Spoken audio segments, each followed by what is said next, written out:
Guitar Players Planet.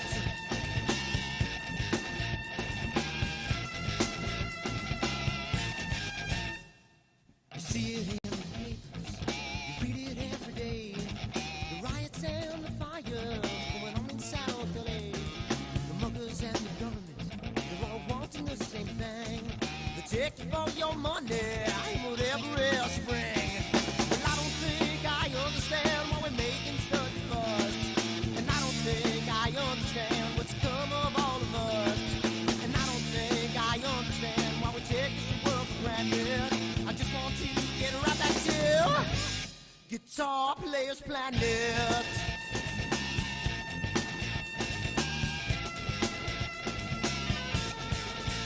Take me.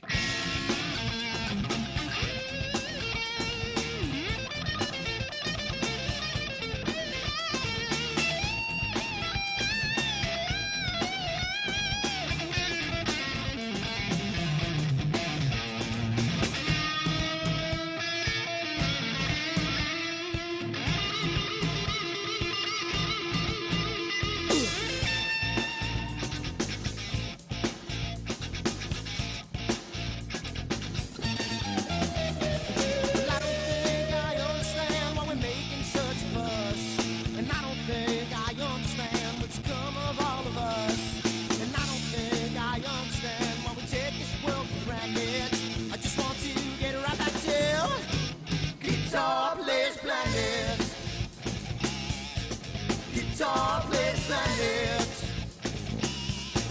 Guitar Players Planet. Guitar Players Planet. Guitar Players Planet. Guitar Players Planet.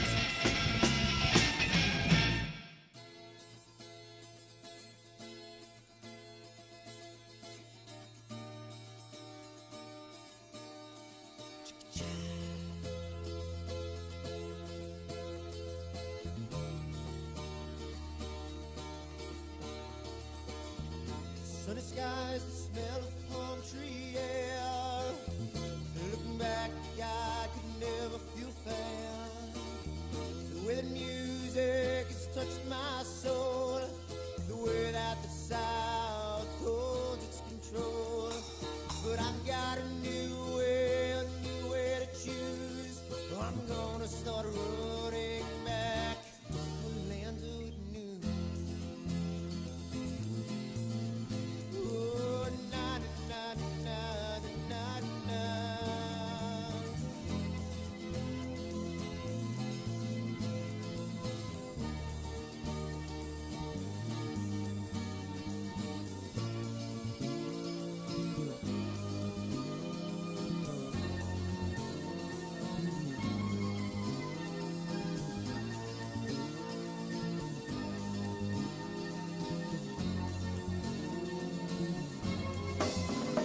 Seems to me that I have lost my old friend.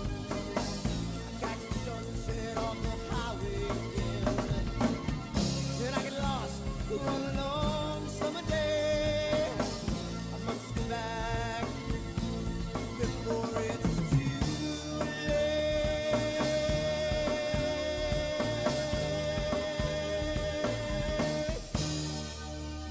If you're afraid, you're feeling alone, but time and space can never unfold. The holidays can ring in your fear. The ghostly embrace can only mean tears. And I've got a new.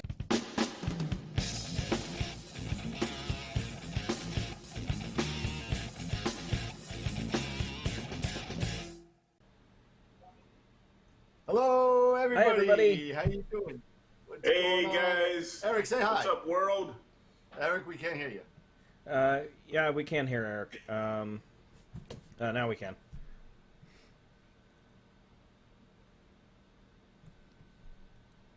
Nope, we can't hear Eric. Stand by. Because I can't hear Dan. Now we There should we be able go. to hear him. There we I go. can hear you. Can you hear me now? A couple clicks and a mouse, and we're back in business. There we go. Thank Yep, you. there it is. One more audio What's setting the I haven't job? figured out yet. What's Oh, wait, hold up, on. AstroWorld? How's it going, everybody? Gonna be having an interesting evening tonight, as usual at AstroWorld. I got a couple of things that to kind of explode on everybody. So first things first is Sean Nielsen is going to be an upcoming guest. I know I've said it a couple times over the past couple weeks, but we locked down a date with Sean Nielsen from Visible Dark, and he is going to be joining us on November 18th. That's going to be on our live show on that Wednesday. So 3 weeks from tonight, we are going to be having Sean Nielsen from Visible Dark. And if you haven't seen his first tutorial on basic PixInsight operations, go check it out. It's $12. Go get it. It's a nice hour. You'll get a lot of the basic foundations in PixInsight, at least to start off with. So nice job with that, Mr. Nielsen. Secondly, I guess you could tell from my sticker. Your sticker. You've My done sticker, your patriotic duty. I did my duty today. So 6 o'clock in the morning, I get up. I figure, it's 6 o'clock in the morning. It's only the third day of early voting in New York. We started on Saturday, and it's pouring rain. It's raining cats and dogs. So I'm like, did I get an umbrella? No. Did I bring a jacket? No. I didn't do anything. So I'm sitting up. I'm in my work clothes. I figure I'm there at least 2 hours. So I'm sitting there and I get my work clothes and I go online. I find the parking spot pretty easy. And I say, oh, this line's not so bad. I didn't know the line went around the building, but there was about 250 people online at 6 o'clock in the morning. Oh my gosh. Yeah, at 6 it was crazy. So, at 6 a.m. Wow. 6 a.m. It was still dark. People are coming out, wondering where everybody is, whatever. So I guess the only reason why I'm going out and doing I got the absentee ballot. I got one. Yeah. So I get it, and the way it came to me, the envelopes were already sealed. So I couldn't put my ballot in the envelope. It must have got wet. So I could have put the ballot in. So finally, some guy, after about 10 minutes of standing online, guy comes online. Anybody who has an absentee ballot, you don't have to stand online no more. Just go right up. I said, listen, guy, I got an absentee ballot. I didn't fill it out, but I can't even open up the envelope. This is how the envelope came to me. So he goes, oh, man, you know what? Come with me. Let me see your ballot. Oh, you know what? These are from the guys that did the first printing. We fired these guys. Come with me. So all the way, skip to the front of the line. I'm in and out in 5 minutes to give me a new ballot. I'm out of there. So, Nice. so I got really lucky. Good job, man. Yeah. Good job. I feel bad about so I'm telling you, some of those other people were standing out in the rain for got to be 3 hours, 3 hour Yeah. wait. My wife and I are going to go early vote tomorrow. Yeah. Okay. Good But deal. Good deal. that's my If you story. haven't, and if you can, if you're able, hey, it only takes a few minutes. Either send in the ballot or, do what you got to do. Do early voting so you avoid the lines unless you're like Dan there and dealing with 250 people at 6 o'clock in the morning. But, Unbelievable. Drove me nuts. Yeah, it's here in Illinois, our early voting actually started 2 weeks ago. Okay.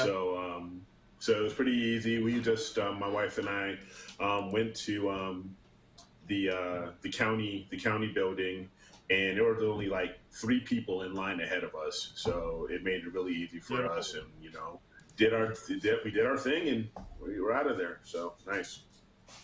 Nice. Hey, Titan. No, that's Celia. Celia. Oh, sorry. Hey. Titan. This is my girl. This is the girl. Hi. Hello. Hey. Oh, there's Titan.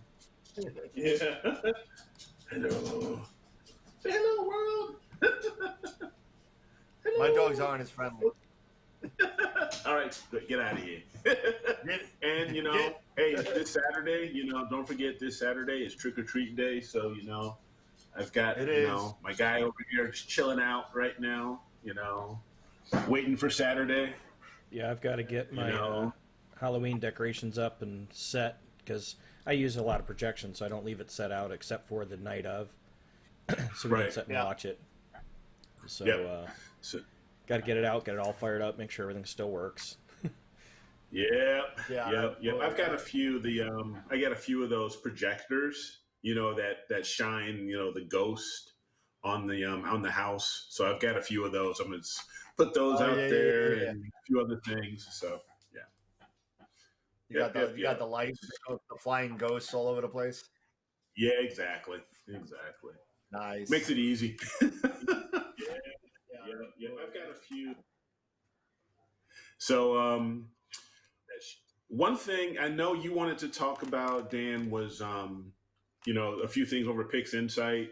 One thing that a couple things I'll talk about is I'll go over a little bit a recap over integration and everything with APP, especially for one shot color. Because that's what I do. That's what I do is one shot color. But you've actually started doing a little bit of one shot color yourself now, Dan, haven't you? You starting to get your feet wet in the OSC pool. Yeah, I'm dabbling a little bit, and like I was telling you offline, I was like, I thought it was going to be easier. It is. I got to be honest, it's not easier. How? It's not easier. That is a falsehood, a fib, a lie, a gumshoe. I mean, Oh man. you know what? I don't get it. I don't get the fascination. You know what? I do understand the fascination with one shot call. I do. You get the ultimate, the instant gratification you get of seeing a color picture. But I'm telling you, I sat there with somebody else's data just to play with, and I can't even get this thing stacked. I can't even get it stacked. I mean, I got. I'll even show it to everybody. I don't even care. If anybody has any ideas what this even looks like, because I don't get it. That's why I do mine. With a one shot color, man, it's simple. You take your frame, your lights, you do your flats right afterwards. Usually you already have a dark library already ready to go, that you've done maybe on a rainy night, or on a cloudy night or at some point. You do your dark flats and you're good. Oh yeah. In all fairness to myself though, this is not my rig. There were no flats, right. No darks, no lights done. I don't know his camera. I didn't know his Bayer matrix in the beginning. So there's a lot of what ifs in this scenario. But this should not be happening. I'll tell you that right off the bat. Because here you go. Let's see if I can do share screen. So let's see.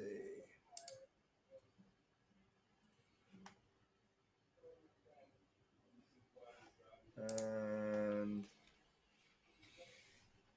where'd it go?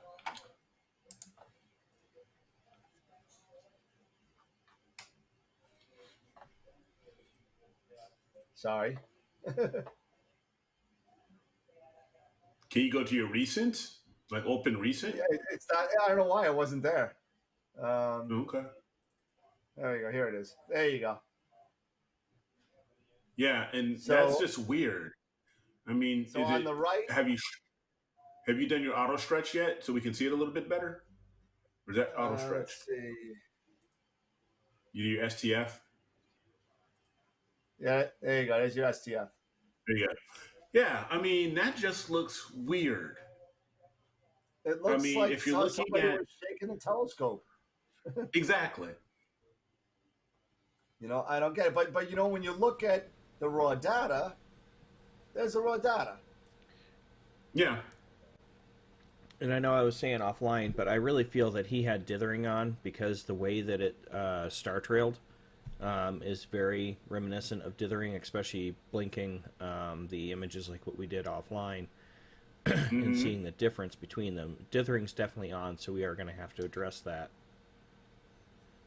Yeah, but still, even if dithering's on, it should register the frames, right? It should have, yes. Yeah. Yeah. You know, I mean, Yeah, I it guess should've. this is what I was telling you guys offline. He definitely has a tilt issue. I mean, look at the corners. I mean, look at Yeah. that. Yeah. Look at this. And look at the stars over Yeah. here. Perfect. He's got Yeah. like a massive like tilt to the right. You know, everything's going. But Well, it'd almost be worth taking one of his images and throw it in and do the same thing that we did on Eric's scope the other day, just to show how bad the tilt is on that. Yeah, with the CCD. Oh, I did. I actually Yeah, with did. CCD inspector. I did do it. Yeah. Let's see. I'm on my screen still, right? Yeah. So.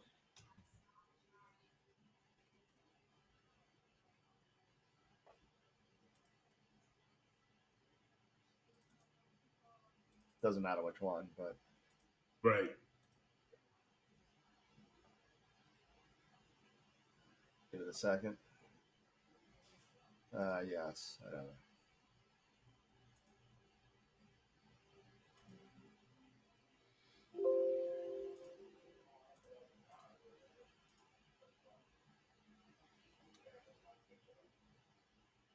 Give it a second. And here's the tilt right here. And you can see the difference 19. from top to bottom like this.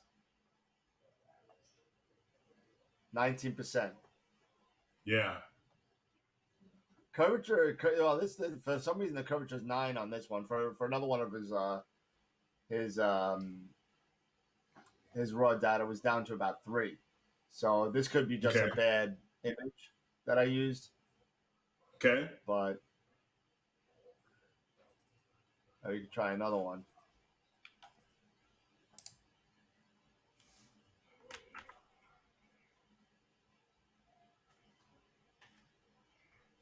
That one's even worse. But look at it. That one's even worse. That's 26% tilt. That's 26%. Yeah. Yeah. Something's not So, right in his imaging train. Yeah. Yep. That's what I told him. So I told him to make sure that the camera's screwed in. And he didn't answer me if the camera was screwed in or if he's using a nose piece. Right. So he didn't answer me that. And I mean, I'm still waiting for an answer, but we'll see. That's kind of like a really messed up situation. So I think that's more of the data than me, I hope, because I've done one shot color with my rig with the dumbbell, and it came out fine, perfectly. I was gonna say because Eric shoots mono or did with his 1600 before he sold it. You know, I've only ever done one shot color, and I don't have near those problems. Yeah. Yeah. And again, it all happens to deal with workflow. Yeah, the workflow is a little different, but I mean, you know, now it's not like, you know, when you were dealing with either Maxim DL, if you guys, I don't know if you guys ever used Maxim DL, but I had Maxim DL4, and in order to debayer a one-shot color camera was just a disaster. It was horrible, and I guess I got a bad taste in my mouth ever since then. But okay. But yeah, like I was telling you, like I was telling you before we went online, you know, I use AstroPixel processor for all my integration. Yeah. And then so it's literally easy as 1, 2, 3. It's literally 1, 2, 3. You just follow the steps, and it makes it so easy. I'm gonna have to try it. I was gonna say if you upload the files, either Eric or I can throw it into APP and run it through like we normally would our stuff, and see if it's any different. But I'm willing to bet with what we're seeing coming through PI, it's got to be deeper in the way he's got it configured. Yeah. Yep. We'll just have to see. You know, I mean, I'm gonna have to talk to him later. But this guy has a sick setup. I mean, ridiculous, like a $12,000 rig. I mean, it's out of control. And I mean, if you've got if you got a $12,000 rig, man, you should be golden. I mean, there should be no reason for anything like that with that kind of, you know. So who knows how it is on the imaging train or something else. No, it's in the imaging. I mean, he's got an Avalon mount. I mean, the thing is mint. You know, brand new Avalon M1 mount. I mean, the guy doesn't even need to guide if he doesn't have to. Not with the fucking 80 Yeah, I sorry. mean, there's Not got with to the be 80 something. millimeter. Either the camera isn't secured properly or secured well That's enough, what I'm or thinking. something's got to be off, man. That's what I mean by the image train. Something's got to be off there with the camera or something. So I think he's using a nose piece and a brass compression ring or something somewhere Yeah, I was where gonna the say camera's not sitting. it's yeah, almost it's like just not sitting the right. spacers he's using maybe aren't completely seated, or he's got a spacer in there that's Could be. wonky. The Yeah. shim. Yep, definitely could be. Definitely could be. So who But knows? Who that's what knows? I've Because been dealing with. yeah, because right now I am. I'll show you guys what I'm actually working on right now. Just we've had some really cloudy nights. I finally got a decent night day before yesterday, and so let me just bring up BlueStacks and let me share my screen here.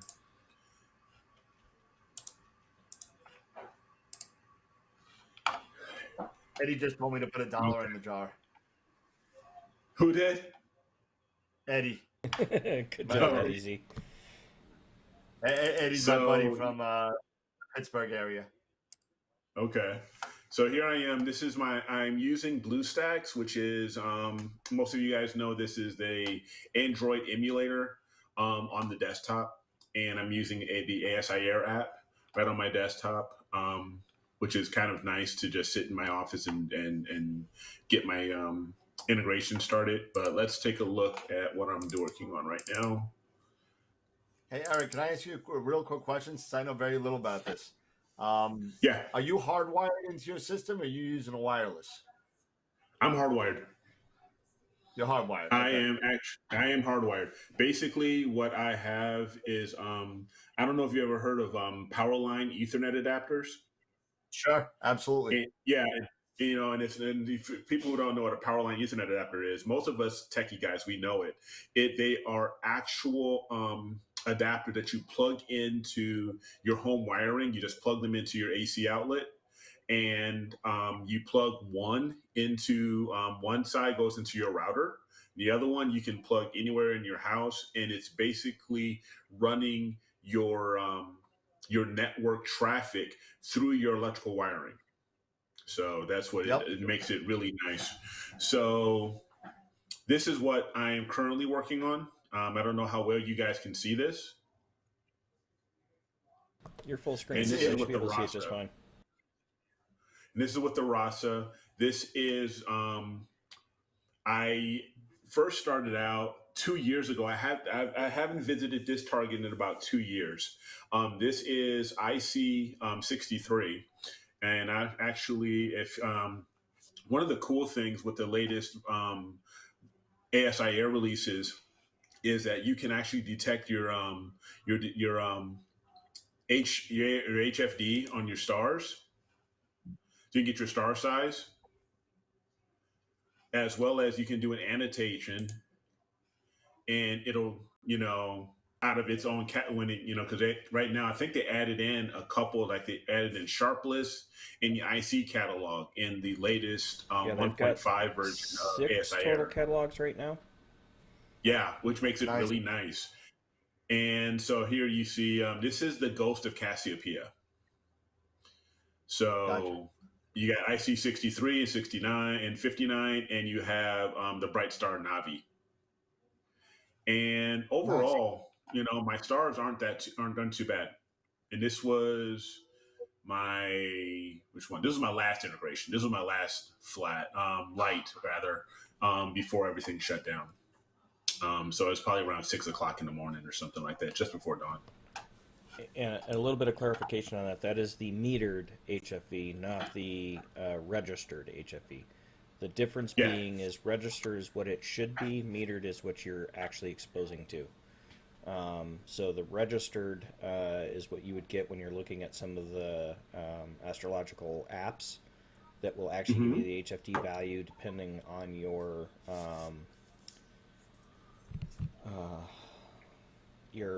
sky brain fart your light pollution. Oh, your sky brightness? Yeah. So you can actually do a calculation offset to figure out what your visible should be to compare to what your actual metered HFE is. Yeah, But this because is if what I it's go metered. to, yeah, because right, so as you see, my average star size or what it was reading, and this was with the autofocus 3.99. If I went to the original or the very first one, rather, let's take a look. See,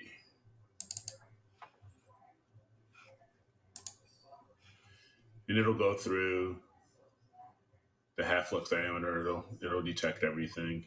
It only takes a few seconds, and this is when he first got started, and it's much smaller. You see the difference? Yeah. And so it could be because of the brightness, because like I said, that last one we just saw was just before dawn. Okay. And this one was at around maybe 10 in the evening. So there could be some Okay. so Yeah. there could be differences there. So And this is obviously on your 533, right? yeah, this is on the 533. I wanted to. I did start out with the 294, but I didn't personally like the wider field for this type of a shot, so I quickly stopped the auto run and swapped out the two cameras. And this one I like a little bit. This one I like a lot better. I like the more narrow view of the nebulosity and Navi here. So And that's one of the nice things with having the 533, and like I've got the 2600. It gives you a lot of versatility in being able to capture a more rectangular landscape yep. image versus the square, which gives you. It's not really zooming in, but it's a more narrow focused field of view. Yeah. Yeah. And this one, I believe, and I have a smaller pixel size on the 533 versus the 294. I believe it's like 3.75 Okay. microns. Yeah, the 533 is 586 or 386. 386 microns versus I think it's like 4.75 microns with the 294 or something like that. Yeah, So that sounds about right. It's so you get a better, so here you're getting I think a better resolution off of this than I would than off of the 294. But I love them both, and maybe if Robin's listening, honey, ASI 2600, something like that. Christmas is coming up, my birthday coming up. Hey, Yeah. Right. Christmas, birthday, anniversary. Christmas. Yeah, exactly. Because my my birthday is on the 20th of December. So Ooh, oh, that sucks, dude. Yeah, no kidding. As a kid, I was screwed. My parents, That's God horrible. love them, but they were like, "This is your Christmas and your birthday present. There you go." They get off easy. Yeah, they got off real easy. But I love the ASI Air, man. The more they do with this software and this with this unit, this technology, man, it's just crazy. Of course, you have it's not on right now, but I've got the EAF, and if I went to my preview, I believe, yeah. So it's really nice to set the autofocus, everything, man. It makes things so easy. It's just really a nice piece of equipment, and for us lazy guys, and for us that don't maybe have Sequence Generator Pro or anything, but if you've got an entire ZWO kit, if you don't have it yet, you need to get this. So I agree. If you've got ZWO cameras, there's no reason why you don't have an ASI Air Pro. That's just me personally. Yep. It makes a world of difference, that's for sure. It really does, and it makes it so much more simpler as far as ease of use. Yep. It really is. It really is. I do got to say one thing, and I'm going to be picky here for a second. That focuser icon on the top. Yeah, they got to change that, man. That doesn't look like a focuser. It doesn't look like a focuser. It looks like a rifle shot. It looks like something like it looks a like cannon. the front of a cannon. In front of a cannon. Well, I think what they were going for was more like the They're going Moonlight for the focuser. Crayford focuser. Yeah. I get it. But, Which is funny no, because they're not Crayford. Yeah, no. yeah, exactly. The EAF doesn't know what Crayford looks like. Well, I mean, I have the EAF attached to my Crayford, Mm-hmm. Yeah, true. but True. but Whoa. that's just Yeah. me. Now, one thing, Mark was actually he's got an RC. He just purchased an RC10. Yeah, I saw that. So really nice. But he ordered the a Moonlight focuser. And I think one of his questions was when we were chatting was, will a Moonlight and a EAF work together?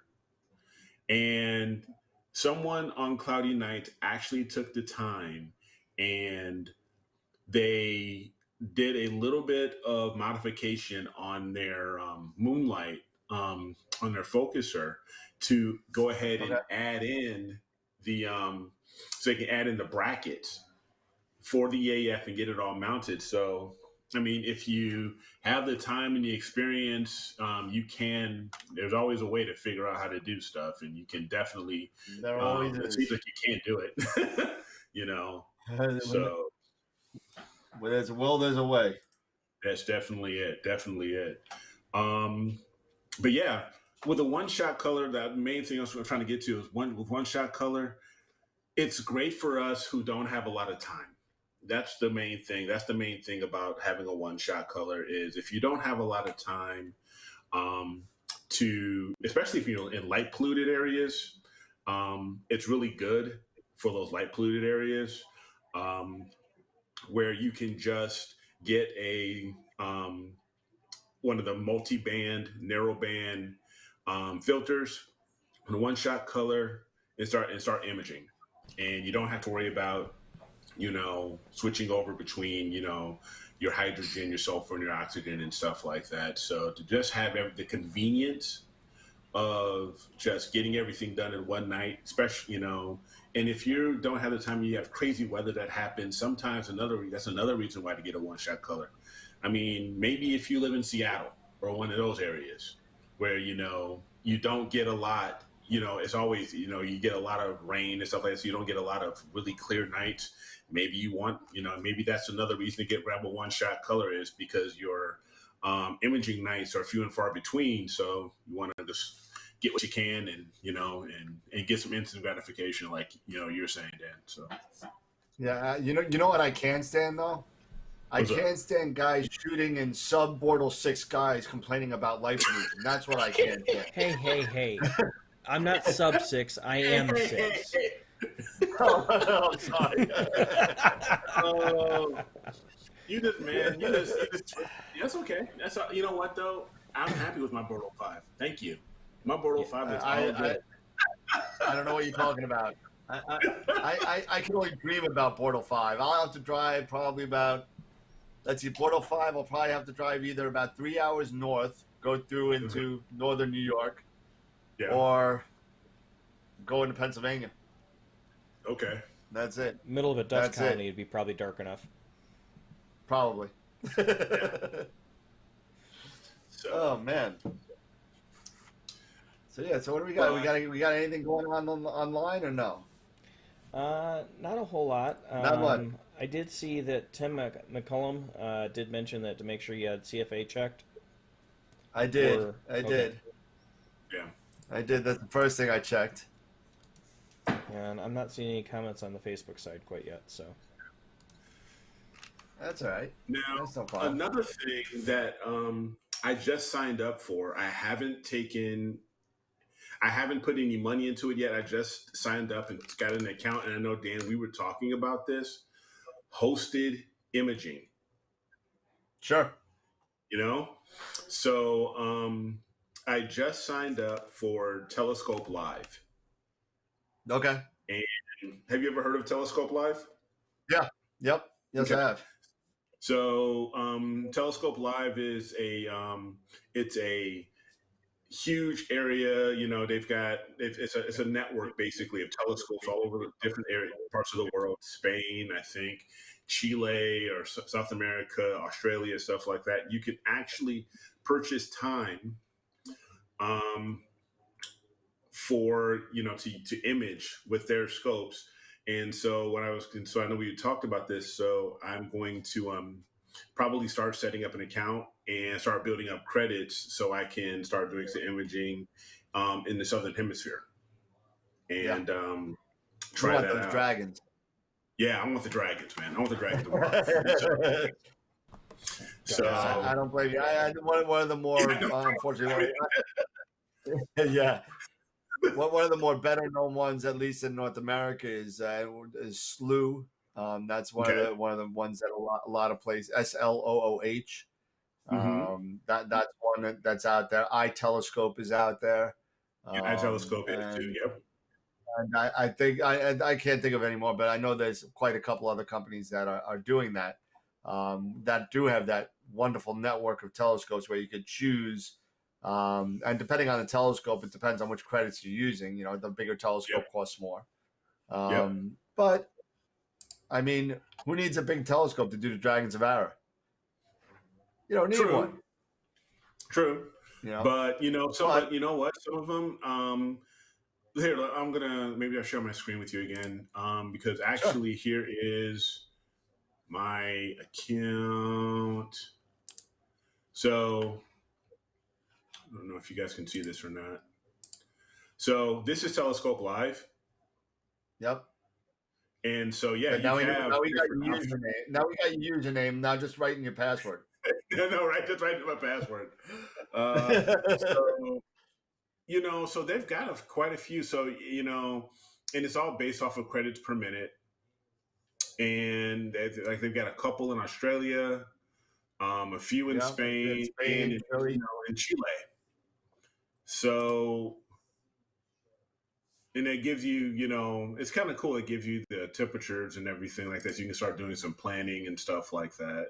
And they'll do everything for you. All you got to do, I think, is basically make a decision on where you want to go. So if I went to, I don't know, I'll put in a request here or create a new request and put in my information. And then and then that particular telescope that I would choose at a particular time would slew to that area, begin its imaging. And then when everything is done, then you can simply download your images, your FITS files, and the calibration frames along with them. And then you can begin your post-processing. And so how much is a credit? I'm not. Yeah. So if we go to buy credits here, let's take a look. So 100 credits. So it's $1 a credit. So it's $1 a credit. And the credit is worth how long? So if we go here back to the dashboard, credits per minute. I see. So credit per minute. So right. It could be up to 3 credits a minute. It looks like. Yes. But yeah, up to So that's just over 3.3 credits a minute. Yeah. Wow. So in order to get an hour, my God. Yeah, that's expensive. 180 credits. So it's not bad. Yeah. So in this one, it gives you information. Yeah, so it's like this is $200, right? Yeah, this is a Ritchie Creation. This is a 10.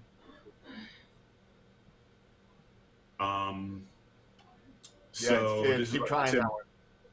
Yeah, so I think so 10 divided by 2.5. Yeah, no, right. So and it gives you information on the different telescopes and stuff like that. 39-inch aperture. Yeah, holy. Is that right? Yeah, 6,000 39-inch aperture. 6,800 millimeter focal length.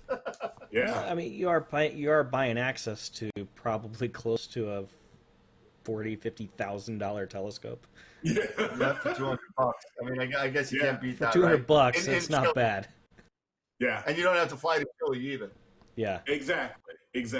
And it gives you some specs on the cameras they use on this one. So this is a 9 megapixel, or it's pixel size. I don't know. But I mean, they're using Astrodon, Yep. filters. So it's for the money, I don't think it's a bad deal. So yeah, you don't have to get on a plane or do anything like that or do any major traveling, especially nowadays with COVID. So if you can't do it, I mean, if you ever wanted to go to Chile just to do some imaging, but now you can't, here you go. There's an option. Yep. And in all fairness, I mean, 1 hour in Chile, you're gonna get a lot more out of 1 hour in Yeah, Chile. you're gonna get a lot out of that 1 hour with those guys. Yeah. Absolutely. It's not you're getting like that in 20 hours in New York. So yeah. Oh yeah. Yep. So absolutely. So let me just and like I said, I know I threw this out to the entire community, but if we want to start a kitty and then do a processing challenge, everyone will get access to all the data, and then we just do a processing challenge, and we all pick on. We'll run a poll on what object we do. I mean, I'll be honest with you, I'm partial to the dragons as well. I want that so bad. Yeah. I want that picture so bad. That is probably the best picture that we can get up here. So, yeah, I know. And of course, I want to get Karina, of course, but the dragons, man, I gotta get the fight. Simon's worked the entire COVID time. He should be able to take and sponsor a charter plane over for the three of us to come do some imaging in his backyard. You think he'll bite? You go. I think he'll bite. He might even put us up for the week too. There you go. So I'm liking that. I'm liking that idea.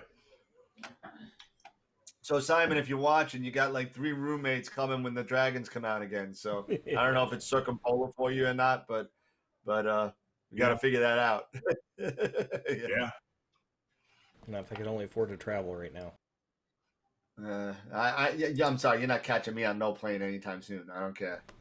I've been on. I hated planes before COVID. I've been on 20 in the last 2 months, so I know I'm still alive. You're a braver man than I'll tell you that. It's called needing to pay the bills. Yeah, Sean just said he did. Sean's online. Hey, Sean. He said he did. Yeah. Sean said, I'm in. All right. So did Eddie. Eddie said, I'd be up for that. I'd be in for that. All right. So, hey. So this is what I'm gonna do. I'm gonna start a PayPal account for AstroWorld, and we could use that PayPal account. And I'll let everybody know what's in there and whatever, and we can start a kitty and just donate whatever you want. Just realize that you can donate whatever you want. All of that will go towards that. You just tell me how much you want to put towards a certain object. If you charge $20 and say I want to put $5 towards the dragons, I want $5 towards Etta, Karina, I want $5 for whatever. We'll do it like that, and I'll make a little spreadsheet and I'll send it out and I'll put it right on the on the AstroWorld site, and we can watch it grow. And then once we get we say, okay, you know what, guys, we're doing the data collection this day. And I'm going to put it on the Dropbox or Google Drive or whatever we want to do. Dump it in there. Everyone has the email, gets access to it. And then we do we'll do why not? That sounds like an awesome plan, man. So I'll set that up for next week. And I'll come out with the details for that next week. Okay. You heard and then it I'll here. Make a little spreadsheet. We'll have to do a post about it as well on the Facebook page. Yeah, let's do a Facebook post and everything. So, Sean, if you're in, Eddie, you're in. Hey, let's all just, we'll all put into the kit, and let's have a challenge. Let's have maybe a Southern Hemisphere, processing challenge, and start picking a few of these targets, man. Maybe I could get Jeff over at Camera Concepts to donate something to the winner.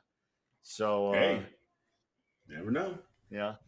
Hey, maybe what? Just to do this for me, that's more than enough for me. Just to have an opportunity. Yeah, but to do this imaging.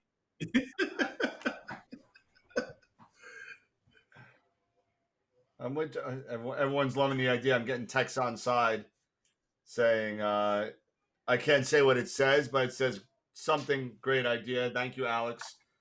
So he's watching. So my buddy Alex is watching us from. I believe he's from. Oh God, I'm gonna screw this up. I got too many people, Alex. I'm sorry. I know you guys spend so much time together too. I want to say he's from the Philadelphia area. I could be wrong. But he said he'll pitch in for the Dragon too. So Hey, so you know, so it looks if like you know, if we're maybe the Dragon be the first one, or who knows? I don't. You know, we can all discuss that. We, like you said, you know, Dan, we could take a poll. On certain targets, certain popular Southern Hemisphere targets, and see what gets the biggest hits for the first run. See what happens. So I just got the beginning of AstroWorld's email address. So AstroWorld's email address is now info@astroworldweb.com. So that's going to be the first one of many. That just went live 2 minutes ago. So yeah.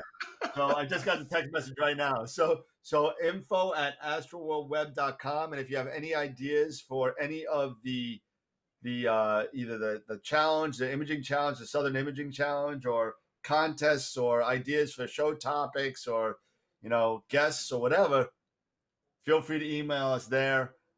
Eric's gonna have his own, Jason's gonna have his own, I'll have my own. It'll all be Eric, Jason, Dan at astroworldweb.com. Not Eric, Jason, it's separate names. Separate names. They know what you meant. They got it. They got him. You never know. Hey, our viewers are smarter than the average bear. Yeah. Most of them are.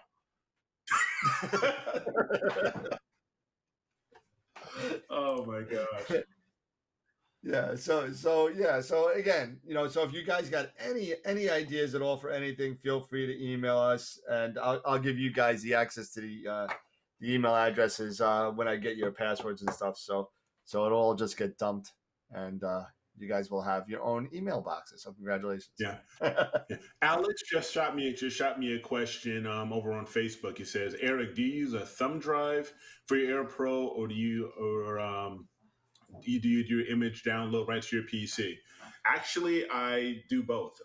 It does go to the thumb drive on the ASI Air Pro, but since it's all networked, I actually have a mapped network drive to the ASI Air, to the ASI Air Pro, to its thumb drive, and it just comes right across my network.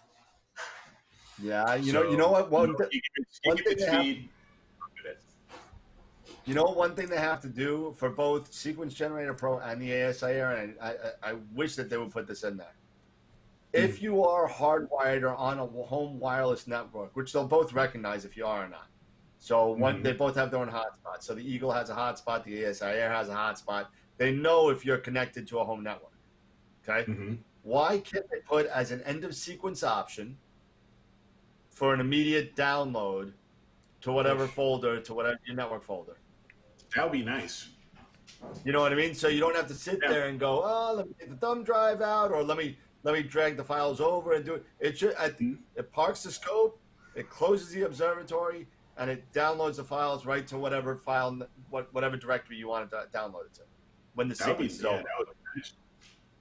Yeah, you don't want to do it in between every photo because your sequence will take forever. Right. But at the end of the sequence, just download it. I had a buddy that wrote an action script, and I haven't ran it in a long time because I haven't imaged in 3 months. But I had it set to, because it looked at the map drive on my ASI Airs, it would do a sniff, and if it detected files on that folder, it would automatically pull them and put them onto my server.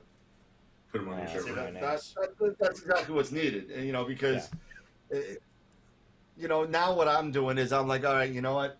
It's 6 o'clock in the morning. I get up for work, go outside, make sure everything's cool. If it's going to be rainy during the day, I'll take the telescope down and whatever, bring it inside, jump in the shower. Before I jump in the shower, before I turn off the Eagle, I start bringing the files over the network. By the time I'm done with the shower, it's done. Because I'm doing it through a wireless, I'm not hardwired. Although I do have a hardwired system outside, I'm just too lazy to drag the wire across. Right. So so I just do it over the wireless network while I'm in the shower, and then that's it. But Yeah. there should be some sort of script that they could run for part of an end of sequence option that could dump it right to your network drive. Eric, I'll jump on and do it as well, but you and I should both put that in as feature request on the ASIR users group. Yes, I hear. That would be nice. Yeah, you can simply type in, your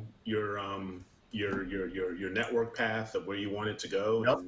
and say, hey, Yep. this is drop it here when the auto run is done. Yep. When that sequence is done, just do a dump. It'll make things. It'll be helpful. It'll be helpful. Yeah. Yeah, it's a and if you are like somebody like I am that currently my imaging sequence is done while I'm sleeping. Why am I gonna? Oh my God, I forgot to bring them on over. Now I got to turn everything on again, and I got to do everything all over again, and it's a nightmare. So I'm blowing it way out of proportion, but I mean it'd be a lot more convenient if there was that script. That I know that it's being worked on for Sequence Generator Pro. I know it's being worked on, but who knows? I mean they've been threatening a 4.0 release by the end of the year. I don't see that happening. Well, I know that there's a lot of things in the pipeline that they're trying to get out, even in 1.5, that's been trickling into the beta group. Okay. I can't go into some of it because we don't know if the features are going to land or not yet. No, yeah. I know one of the big requests that we're seeing spinning around a lot, and I don't know if it's gaining traction with the software developers or not, but we're trying to actually get a sequencing module put into ASIR that we could do multiple targets on slew 2 and reacquire so that we could do multiple targets through a night as opposed to right now that's manually That would be cool. off.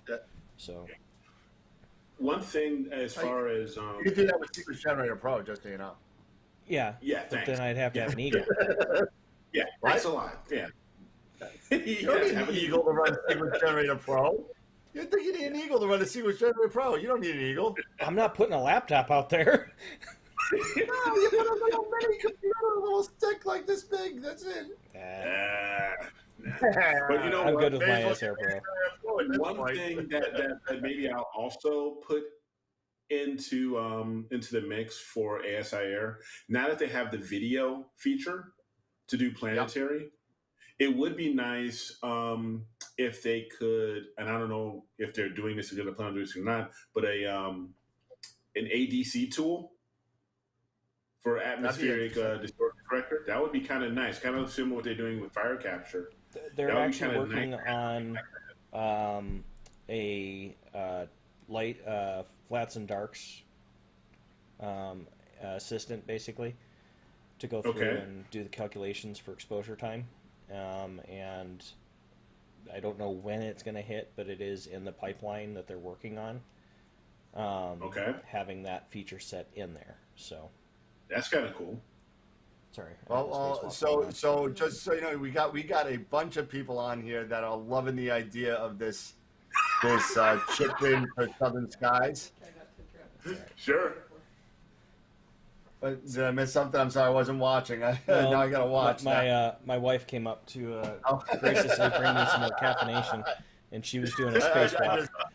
I thought that was like the Dream of Genie thing going, No. Oh, here she go. Here's another spacewalk. Oh no. Oh, that's too funny. So a lot of people are really into. I love that That's awesome. Floating around. Yeah. I get it a half a second later because I'm watching it on YouTube. Small step for man. One giant leap for mankind. So like I was saying, we got a lot of people that are into this Southern Sky thing with either eye telescope, slew, or telescope. The other telescope one that you were doing. Sean's in. He said Sean's in for $100 to start things off. He said. Eddie's in. This guy John is in, and somebody said I gotta love the name, Astrotard. I thought that was awesome. He said That's hi, Somebody took and my Mark stage wants name. to know what he missed. Mark's late. Yeah, Mark's late to the show. Yeah, I had to text him to wake That's him all up. right. I'm like, dude, are you even watching? Yeah. Hey, you know, Greetings from listen, Texas. who's that? Astrotard. Astrotard. Greetings from Texas. Whereabouts in Texas?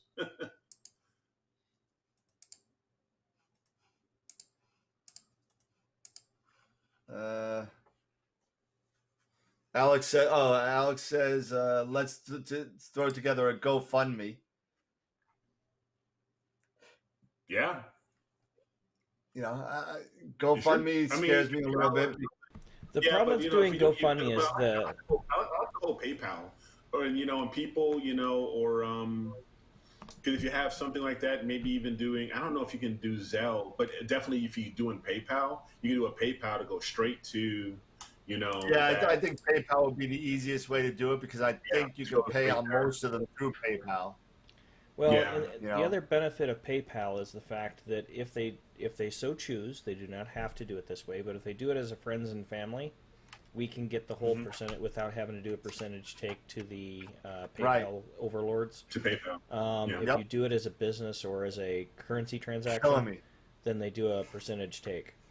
Yeah. I think it's Yeah, like they do. 3%. It drives me nuts. Yeah, 3 to 5. Yep.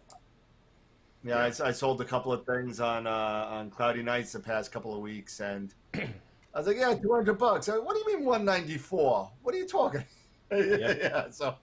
Yeah, yeah, they gotta get that cash. And No, and I understand it Yeah, because they're make doing the money. credit card processing fees and they're taking on the Yeah, liability of the absolutely. credit. Yeah, I get it. Yeah. I get it, Yeah. but it's still a major ding, especially when we're trying to Yeah. do something like this. If they're going to take Yeah. 5 to 7% tops, Yeah. as you get into higher numbers, they take more money. Yeah. It just gets Yeah, kind of yep. sticky. So if you guys so choose to does. go PayPal, we appreciate if you do it as friends and family. But Yeah. Yeah, your call. absolutely. And what I'll do is by next week for next show, I'll have it all set up and ready to go. Cool. And Let me know. Let me know because I'm gonna drop a few fins in there. I'll drop a few. Me notes too. in there. Me too. Get things I'll started. put some money on as well. You know, so And then we'll next just have to thing you settle know, settle we're like on the 4 hours. And I mean, before you know it, we'll be ready to rock and roll. We'll just have to settle on the host. Who is going to host Telescope Live, iTelescope, whatever, and then we just pick the target and we just go. And if I vote anybody, huh? I vote Eric. No. Oh my gosh. You guys. Sure. Yeah, then I'm the one that screws everything up. You're like, we blame you. No, thank you. I'm no dummy. I can't No, take on that type of liability. No problem. I'm king of screwing things up, so don't worry about it. I'll take care of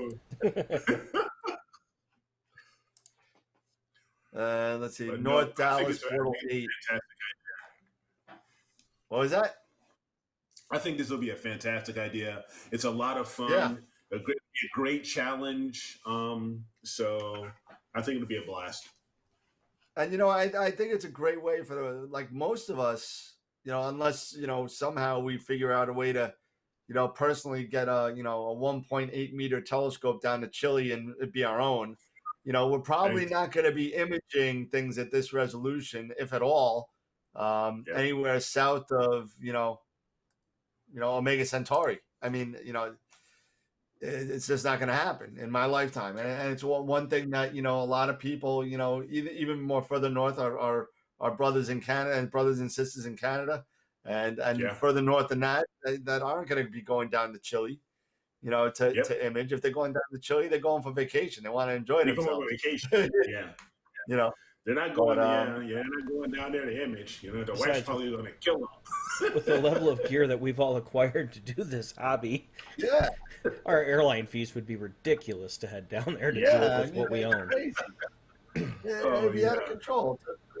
bring $10,000 worth of imaging equipment to get 1 weeks of maybe nice skies in Chile, if you're lucky. if you're lucky. I'm at about $6,000 just to be able to take this traveling rig on the road so that we can do the podcast when I'm not at home. There you go. Oh, jeez. Yep. Yeah, right. TSA Speaking loved of me when which. I went through my last trip because I had all the microphones and my GoPro and everything all into a bag. All He the goes, wires and everything. "What are you doing?" I says, "Hey, man, What are you, a a guy's got to do plumber? what a guy's got to do to make money these days." Yep.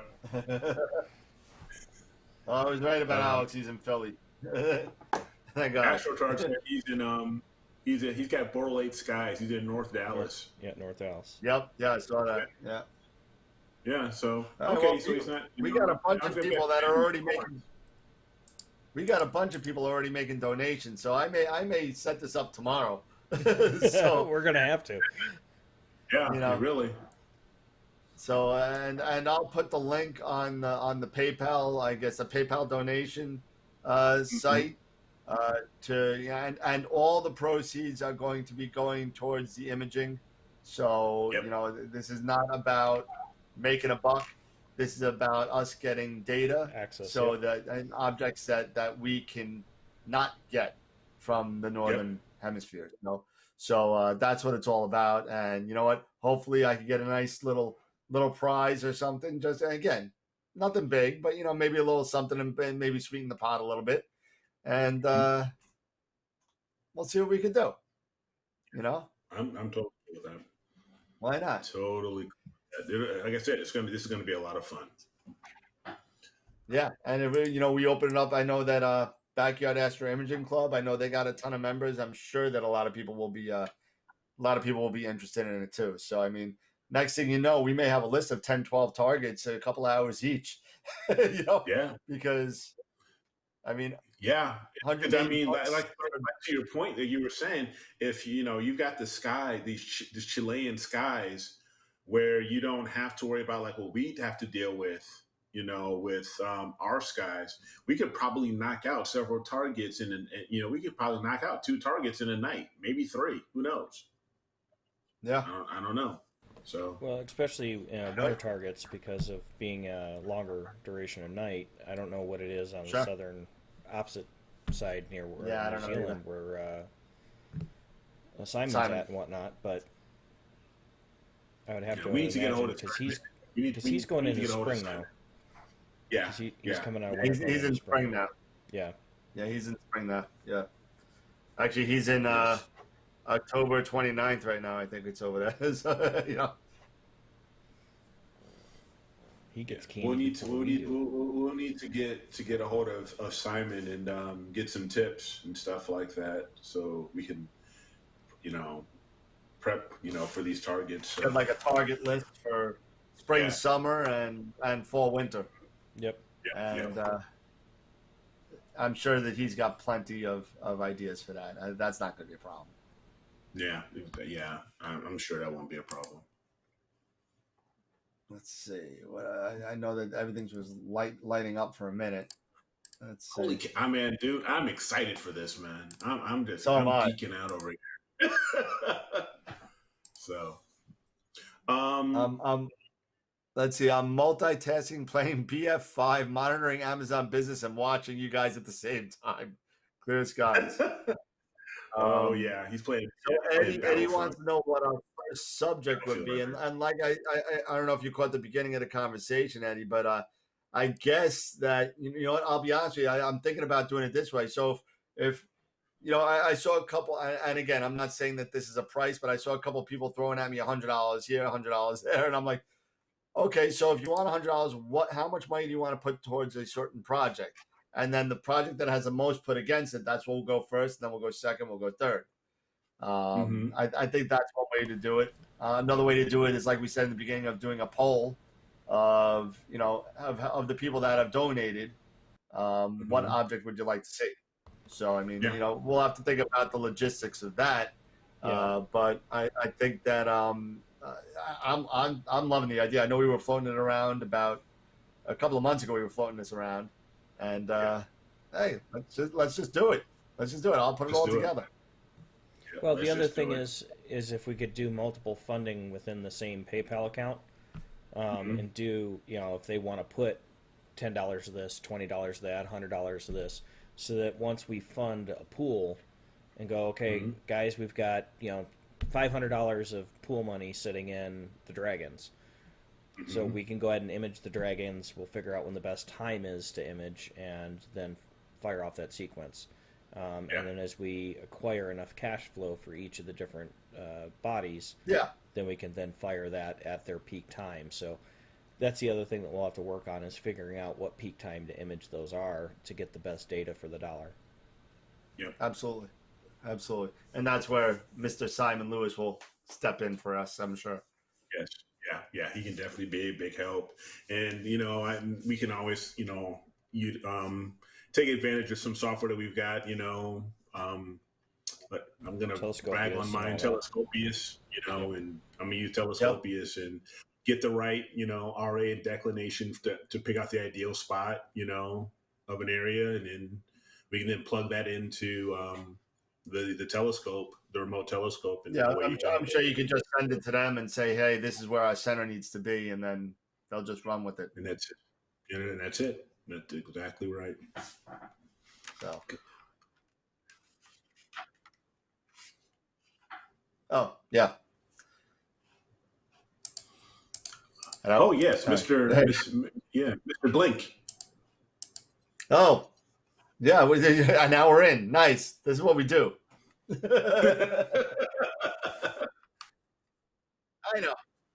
No, I know it's been there. That's we've just been talking about a lot of things, and I'm definitely at the end of this. I'm going sci-fi on tangent on the Dresden Files. I got to talk about it, because if I don't talk about it, I think I'm gonna probably jump off a bridge. But yeah. So we were. I made a little video about, and there's not a lot to it. Blink is a process in PixInsight where you're able to kind of take a look at your raw data. And get it out of your file folder where you have all your other lights that you don't want to process anymore. So it gives you a chance to kind of go through them all and view them before you start your either weighted batch pre-processing or your batch pre-processing, whichever you end up doing. Most people are using weighted batch at this point. But yeah, so I mean, if Jason, you want to spin it up, and we could, have a drink for 7 minutes.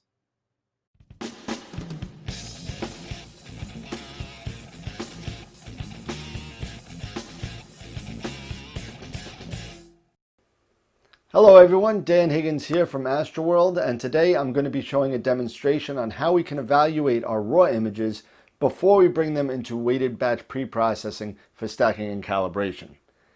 Now, one of the things we can do is use a process called Blink. Blink is a process where you can preview your raw data and also eliminate your bad shots out of the file folder that you want to keep your good shots in. How would it look to spend all that time calibrating and registering all your lights, your flats, your darks, only to find out that a picture from another project found its way into your current project and the picture comes out like this? This has happened to me once before, and I'm hoping that this video will help other users avoid making the same mistake that I did. So, that being said, let's get into it. So once we open PixInsight, we can find the Blink process by going under Process, then All Processes, then Blink. If you have used the Blink process before, you may find it under your more frequently used apps on the left side under the Process Explorer here. Once you have your files loaded, by clicking the file folder and choosing the lights you wish to evaluate, you can apply a histogram stretch to kind of make the brightnesses a little more even. This is especially helpful when you're using a monochrome camera and you're using different types of filters where the filter brightness is different across the spectrum, such as RGB or HAS2 and O3, where the image looks a little different. So this will apply a little histogram stretch to make it a little bit more balanced. So once you have all the images stretched, you can highlight the first one and use your scroll wheel if you have one, or you could use your down arrow key on your keyboard. And you could scroll through the pictures to evaluate which ones you want to keep and which ones you want to throw out. Now, if you have a picture which you don't want to include, you really want to focus on the ones that have focusing issues or star trails. Not necessarily worried about pictures with satellite trails or gradients from the moon, or something's a little bit brighter than the other. This could all be taken care of with other processes. We're worried more about out of focus issues, or star trails where your tracking wasn't good, or maybe somebody bumped into the telescope, or whatever the case may be. The trails, the satellite trails, and anything else that's in there like cosmic rays, those will be all taken out for the most part. Number one, if you're dithering, that's going to help a big deal. And it will also help with the large scale pixel rejection. We'll kind of get rid of these things. So now if you have one that you want to get rid of, it's very easy to get the single one out of the folder that you have all your wonderful lights in. So you really want to move it into a new folder, and I actually call mine bad data. And you can move the selected file by clicking on the fifth icon on the bottom, and it's over here, and it says move selected files to new location. So click on it and browse to the location where you want to move the files. In my case, it'll be a file folder called bad data. So once you're done moving all of your files, hi Astra, to the new location, click on it and browse to the location. What the hell? That was odd.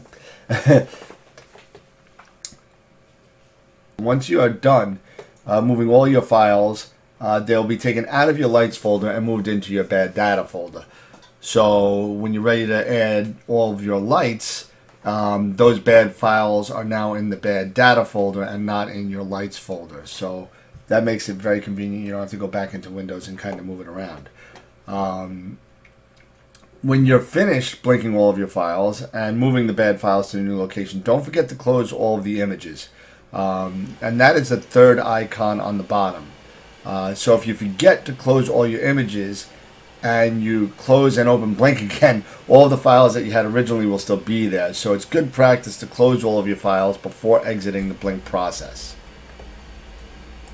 There is another way to go through the files in the blink process, and that's by playing them like a movie.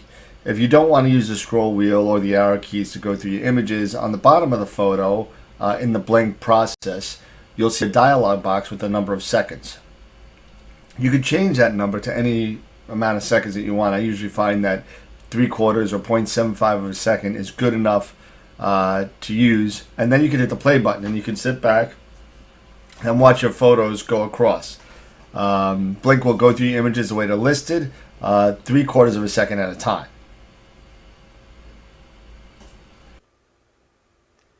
And that's pretty much it as far as evaluating your pictures before you put them into weighted batch pre-processing. However, there is another way to evaluate your lights, and that's by using the subframe selector process, but that will be for another video.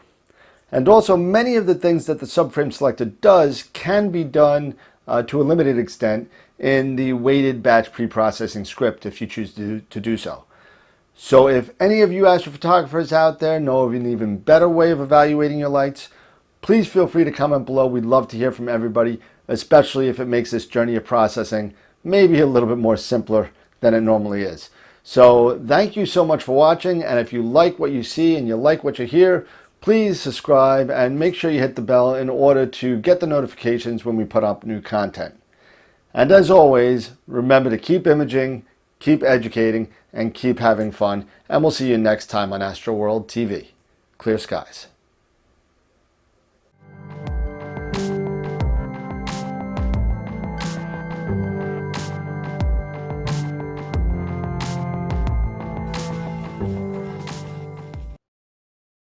All right. And we're back. And yeah, no volume.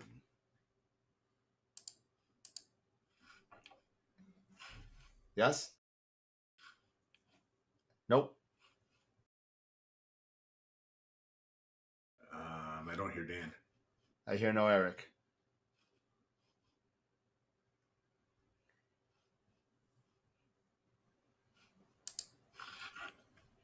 Nice. And I think I hear Eric breathing.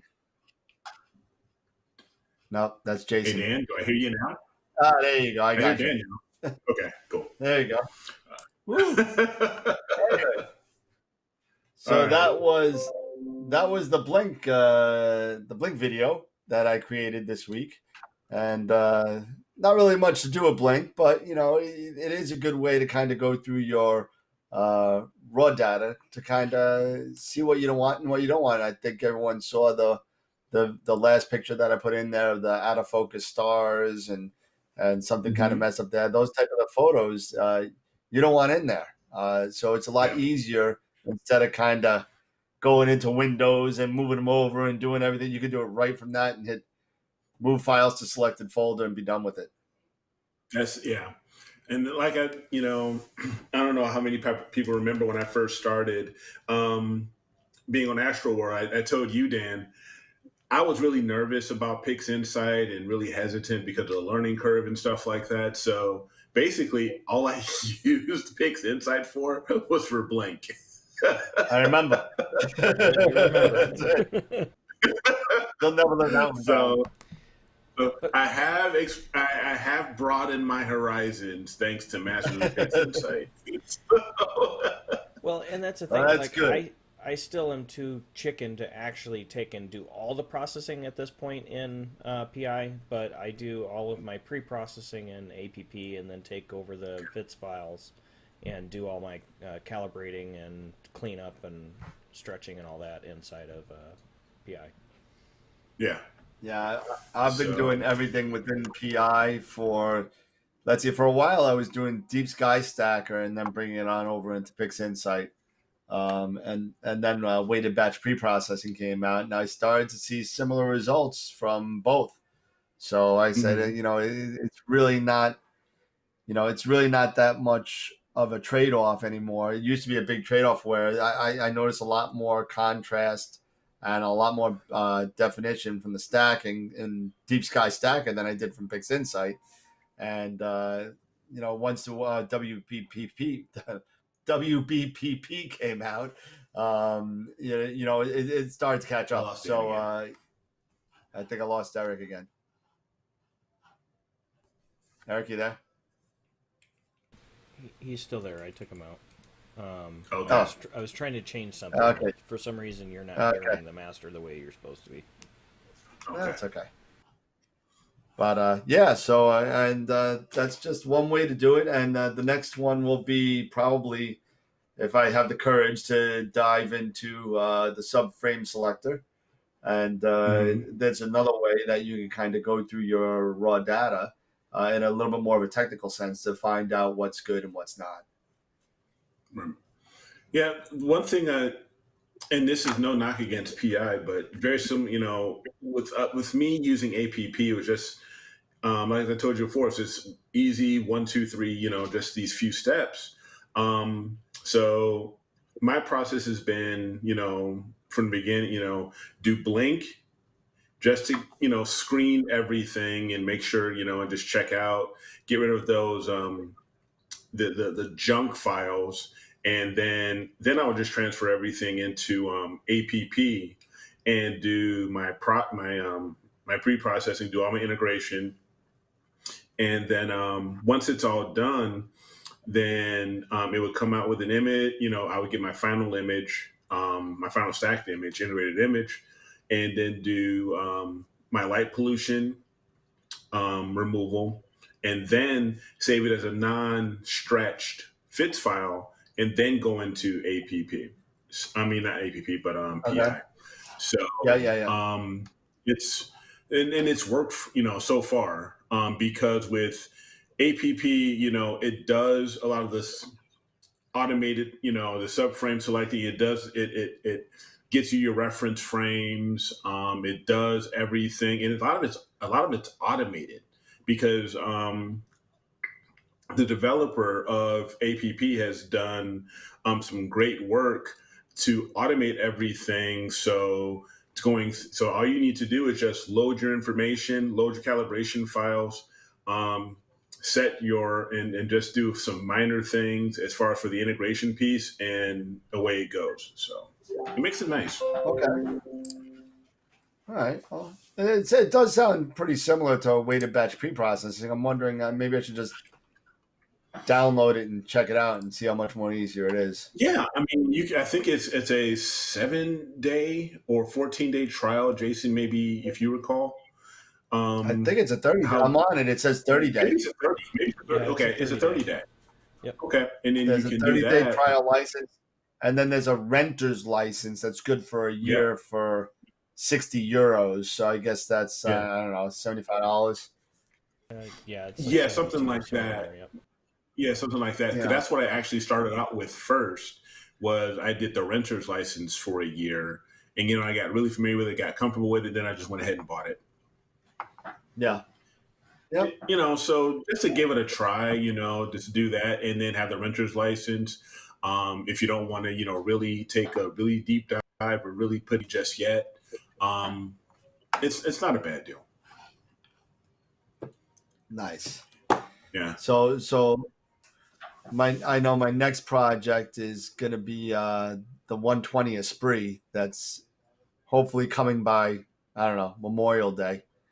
Who knows when, but I'm thinking, because I don't know if you guys have seen the new Moonlight focuser yet. I've heard about them. They came out. Well, I don't know if it's out yet, but it'll be out soon. The version 3. Okay. Which you don't need a Duo controller or a version 2 mini controller. They have a USB hub built into the focuser stepper motor. Okay.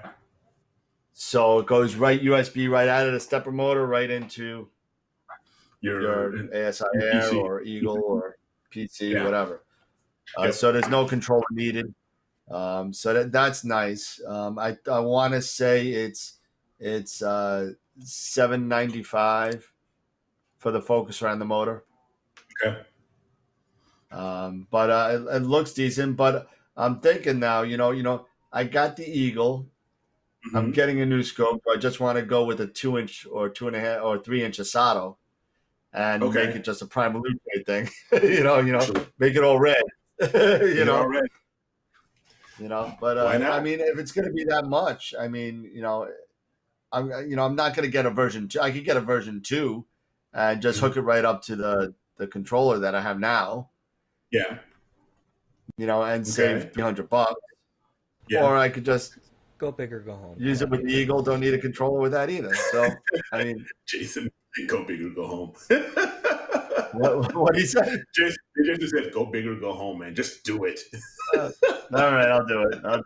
I'll talk to Tom. Put it on order, Tom, if you're watching. Put it on order. Whatever one you told me to do, just give it to me. Yeah. I'll check's in the mail. Exactly. Well, and the thing is, if you're going to spend money, you might as well future-proof. And I think the V3 is going to be much more future-proof than saving $300 now to get the 2 and then wishing a year from now. I wouldn't even think about getting the 2. If anything, I'd be thinking about upgrading to the 3 on the one that I have now and selling the Duo and the stepper motor to somebody else to cut the cost. Yeah. That'll go on cloudy nights, no problem. Yeah. Oh yeah, easily. Yep. But nowadays, cloudy nights must be, people must, cloudy nights classifieds must be blowing up for the people right now, selling off and trading off and stuff like that. So, nothing's available, and nothing's out there on the market. So yeah, I know. All ZWO stuff is gone like immediately. I know that if you put up an 8SE Celestron, that's got any SE Celestron Schmidt is gone within like a day, because they're saying that the 8SEs, they're talking February, the 6s and the 5s and the 4s, They're talking maybe January, maybe. But the 8th, they're saying like Valentine's Day. Wow. Yeah. I'm so glad to have mine, and it's sorry guys, I'm not selling mine. I'm keeping my baby. Don't get rid of it now. Actually, you should get rid of it now. You might get more than what you paid for it. I don't know. But speaking of the Schmidt, Sure. I want to get some opinions. If anybody has any opinions online, chip in. I was thinking about I'm thinking about new scopes. We talked G and stuff like that. Like, Mark's got that, and but I've also started thinking about getting a different Schmidt. I was thinking about an 11 inch, but Sure. My plan is basically to use this for visual and for planetary. Okay, I really don't plan to do any deep sky with it. It's just strictly, if I do anything, it's going to be mostly planetary. Is it really advantageous if you're only doing planetary to do an edge, or should you just do the C11, with the the XOT, the black one? What are people's opinions? I would be kind of curious. If you're asking my opinion, which I know you're not, but I'm going to give it to you anyway. But if you're really only going to do planetary, to me, the edge probably is a little self-defeating at that point, because you're only doing planetary. You're using this little area of that to get that focal length. Mm-hmm. Mm-hmm. Now, the question is, are you sure that you're only going to be doing planetary? Okay, because I would rather have the ability and spend the extra cash for the edge. Now I could do galaxy hunting too. Well, so that's the thing. Like, Mark and I were discussing when he was looking at going with his RC. He was back and forth between the HD and the SCTs and all over the place. Yeah, the problem that we kept coming up against was there's 8, 9, if you're a purist, planets to shoot. Really? You shot them. Well, really? When you really look at it, there's 9 planets in the solar system, and we're on one of them. Well, unless if you're going to be in that nice little module you have right there, you're not shooting Earth. Well, we can put a big mirror up there. Yeah. But, I'm still of the mindset that Pluto is still a planet, so, it is out there. It's not a planet. Oh, it's not a planet. I'll give you a paper. I did a paper on it in college. I'll send it to you. Yeah, I'm a big fan because, we've got our... Neil deGrasse Tyson said it's not a planet. Oh, what does he know? He knows nothing. Oh, by the way, he's our next guest. So damn it. I've actually worked with him twice. He's a great guy. But once you've shot 8 of the planets, what else are you going to do? I mean, unless you get a new camera, you're not really going to gain a whole lot. You can add more video to it. You're not... Yeah. That's the one thing that's kept me from chasing after a planetary rig is like, okay, once you shoot the 8, then what? Yeah. It just... And even if you do shoot Pluto, it still looks like a star. So. Oh, yeah. I mean, it's a speck. Unless you're shooting on a 6,800 millimeter RC from Chile. Yeah, exactly. Maybe it'll be a little bit bigger spec. Right. But, in the overall scheme of things, I've really wanted to chase after that planetary to be able to get some really awesome images of Saturn and stuff for my daughter. Mm-hmm. I just can't swallow the cost to be able to do 8 targets, and be done. So to what Dan was saying, look at it being a galaxy hunter as well. Spend the money where you have versatility. Because otherwise, it's a large expense for not a lot of reward. Yeah, I keep on equating this, and I used to play golf. I don't play a lot of golf anymore, but I equate whenever anybody comes into the store and asks me about that. I always ask people. I said, "You play golf?" Some say yes, some say no, but a lot, believe it or not, over in that area, a lot say yes. So I was like, well, when you go to the driving range, what do people have no idea what they're doing? What club do they bring to the driving range? And you can answer that question. Yeah, I bring my driver. Okay, you bring your driver, right? Yeah, I bring my Okay, driver. that's the wrong club to bring to a driving range. Okay?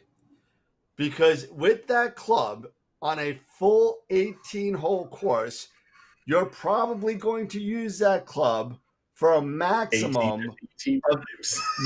no, of about 13 or 12 times. That's Because true, because some of the holes are fours par out there. threes and some of them are par Par fours. threes. Par fours. That's true. So you're spending your hard-earned money on hitting a club that you're going to hit 13 times a game when you're swinging other clubs probably 80 to 90 more times than the first club. Very good point. Very good point. Okay. So why are you not bringing the shorter clubs with you to the driving range and get that short game down? Don't worry about the long game. All you got to do is make sure the long game is straight. If you shoot, I haven't taken my driver out in years because my irons are good, and I'll take a 3-iron all day and I'll hit it 150 yards because that's as far as my driver's going because I suck at it. You know. But that's the whole thing. True. Same thing, Jason. Same thing that you said about I can't see. After you're shooting your 9 targets or 8 targets or 7 targets, with if you're just doing planetary, that's the same reason why I said I can't pull the trigger on a solar scope. I just can't. I can't spend $2,000 on a Lunt or a Daystar and visualize only 1 star. I can't justify it to me. Not yet. Maybe when I retire. Well, okay. So you convinced me. So, all right, I'm going to still stick with the RC then, because with the RC, I can do planetary, because you can do planetary with an RC because you do have that long focal length, and I can still do galaxies, and I can do nebula. I can do deep sky. And that's really the only thing why... I hate about an RC sometimes is the fear of the collimation piece. That's it. But I'm sure I'll figure that out. But with the Richie Crate or the Howie Gladder, Yes. Yep. A lot of that fear is going to subside. So it's just like with everything else that we've had to do with every other scope we've owned. You just have to get a comfort level. And I can't speak from experience because I haven't done it. But looking at all the stuff that because Mark and I talk a couple times a week typically.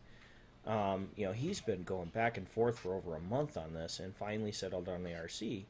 And I think it's a great fit. And I can't wait for him to get it up so that eventually I'll go over there, throw my camera on there and take a couple of shots with it just to be able to see what it can do.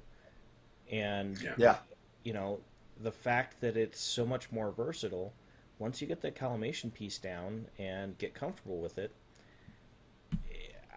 it's money better spent in a hobby that already takes a lot of cash to keep advancing. Yeah. And it gives you a lot more versatility for the cost. You make a good point there, my friend. So, like I said, I think I would be sticking still hunting the RC. It'll be some time, but it'll be the RC. Because I have, when I've gone on the Astrobin, you see, I have seen deep sky with the RC. I have seen lunar with the RC. I have seen planetary with the RC. So once I get past the whole collimation fear and stuff like that, and to your point with the Howie Gladder, and learning and all that good stuff, I'm sure it'll be fine. And that'll probably then end up being the forever scope because you can do so much with it. It may end up being the one where I'm blind. There goes my video career. There's everything. Yeah. But it'll probably, like you said, that will probably end up being the forever scope that, it'll be the one that'll always be in the observatory, the one I always set up. because probably everything else will end up, being sold off. So who Yeah. knows? Except the Rasa. Yep. I might keep it. Yeah. Well. Everything else will probably fall. Well, and that's the thing, it was, he and I initially were vacillating on the Edge HDs because it was the comfort level more so than the RCs. You still had to deal with the collimation and whatnot, but the speed. And, you're not going to get the same speed out of the RCs, but you're going to get a ton more focal length. And, like the particular unit that Mark went with, the way that it's constructed and the fact that it's a carbon fiber truss, it's a truss, yeah. There's very little about it that's going to go out of collimation. Now, it's still going to need to get collimated. It is not perfect, and it's never going to be solid and never touched. But once you get it in, it should behave more stably and consistent. Yeah. And with the RCs are usually a faster f-stop than your Schmidt, because usually with RCs, I believe they're usually f8 versus f10 with a Schmidt. So you got that, and then you usually put, I think, 15. Yeah. And then with a Schmidt, you have a much longer, f-stop, f12 or f10 or whatever. With a RC, you're usually at about f8, and then you get a 0.67 reducer, and then you're fine. So no. Well, and the other thing with that is you can do a 2x Barlow, and that 8's now 16, so your planetary is not that far off. You get the reach, you're well within range for your intensity of the image, and you're going to have a better overall experience. Now, you're not going to go into a 3 or a 5x because you're just chasing after something that's just not stably attainable at the power or at the cost points that we're working with. But a 2x Barlow is much more cost effective than a 5x or a 4x. It is. You're dealing with a decent f-stop already. At the f8, you go up to f16 with a 2x. Like you said, you can do the reducer when you're doing planetary because it's going to give you a faster capture. So, you do the 0.63, you're going to get down to that f5.6, which is a good sweet spot. So, it is a very solid platform looking at the mathematics of it. Yeah. And they give you a really nice flat field. You don't have the coma or anything like that. So, yeah, RCs are really nice if you can get it and you can get past, like the collimation bit and get used to it and just keep working with it. Yeah, you're never going to be perfect, but if you get the right equipment and you just steadily do the practice and you keep learning, and you're going to get better with it the more you use it. So you are correct there, man. So Mark was asking, it's did you ever just get your it's tilt just a figured matter out of with the practicing Rasa? everything.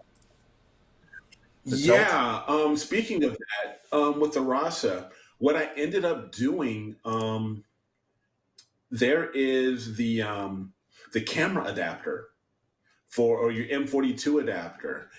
What I ended up doing was, and a lot of people, because I was reading in Cloudy Nights about people's issues with the tilt with the Rasa. What they ended up doing was taking the adhesive felt off of their and basically going metal on metal to the retaining ring and everything. And I'll be honest with you, I did it, and it's made a world of difference. My tilt I still have tilt, but it's only, but it's much, much better. It's much more reduced. So I get a much better, much flatter field than I had before that. So I'm thinking, along with other people, when they were their Rasas, I think they're right. It's that the felt on the back of that adapter is causing issues. So me making that change, and I was talking to Mike Shapiro because he also has a Rasa. We were talking about this. I don't know. I think he's actually taken it off of his as well. But yeah, that has helped. So I'm not perfect, but I'm a heck of a lot happier than what I was before. Wow, good. That's glad you got that all locked up and taken care of for the most part. Yeah, That's that's for gonna the help you most out a part. big Yeah, time. yeah, That's gonna be awesome. because here, if I let me share this, because if I this is the way it is now. Okay, I remember what it was before though. Yeah, you remember what it was before? It was awful. So I'm mostly at a Yep. 0.62. And usually Yep. I would be, like at a well above, I'd be like 3, 4, Yeah. 5, And that box some is up like seeing turned to the side. yeah. So here, this is much better, So, and I'm satisfied with it. So it still gives me, I still have a little bit, you know, on the edges, but some of that stuff, depending on my target, I can crop it out, and I think, and I'm just fine. So There you go. yeah. I don't know if I showed. Did I show the North American to you guys that I finished up on? I don't think you No, did. no, I don't think you did. I saw you posted it. Yeah, Yeah. so, yeah, I think I saw you posted though. Let's see. It's on my desktop, I think. Yeah. Where is it?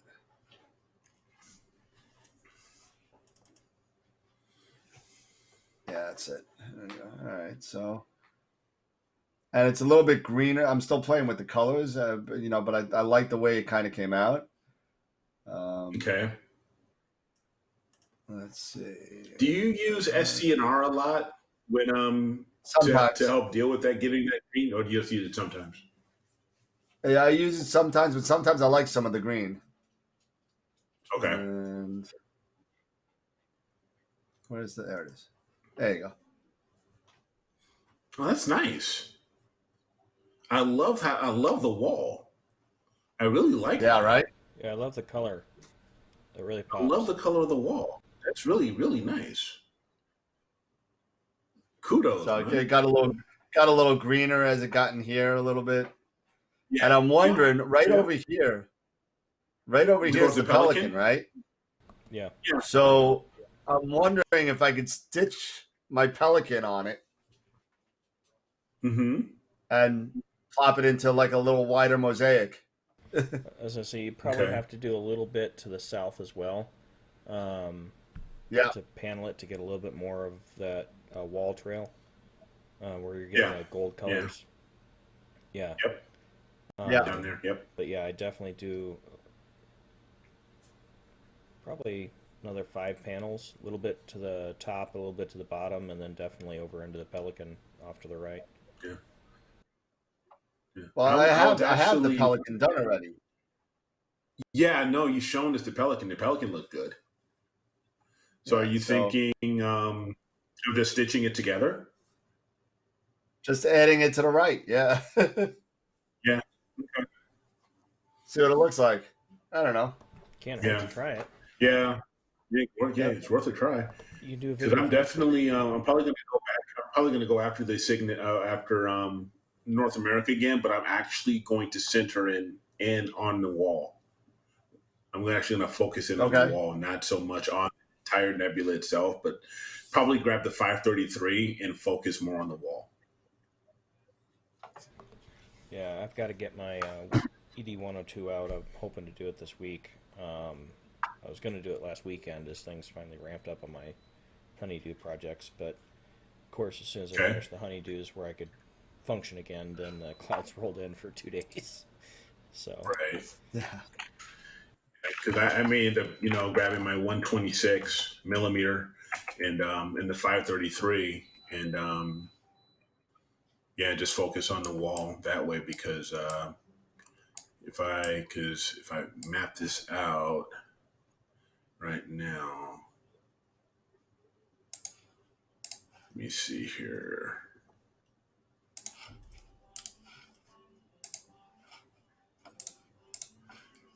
Because if I've got it there, because it's right there.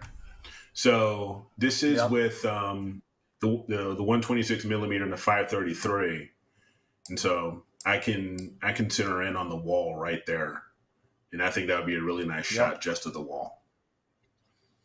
So that'll probably be my next target, is to do something like that. Well, better get it soon. It's starting to set. Yeah, I know. So I think after I'm done here with the Ghost, I'll switch scopes and go over. Nice. I still got to process I'm in the middle of processing my Bubble Nebula. And the Wizard that I have going. Okay, so. Oh, okay. Sorry, my bad. I got to reset. I stopped sharing. So is it me?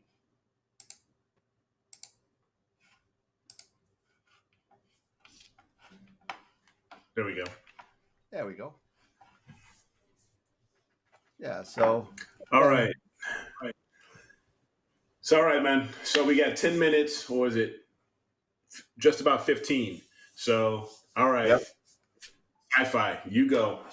Get it off your chest, brother.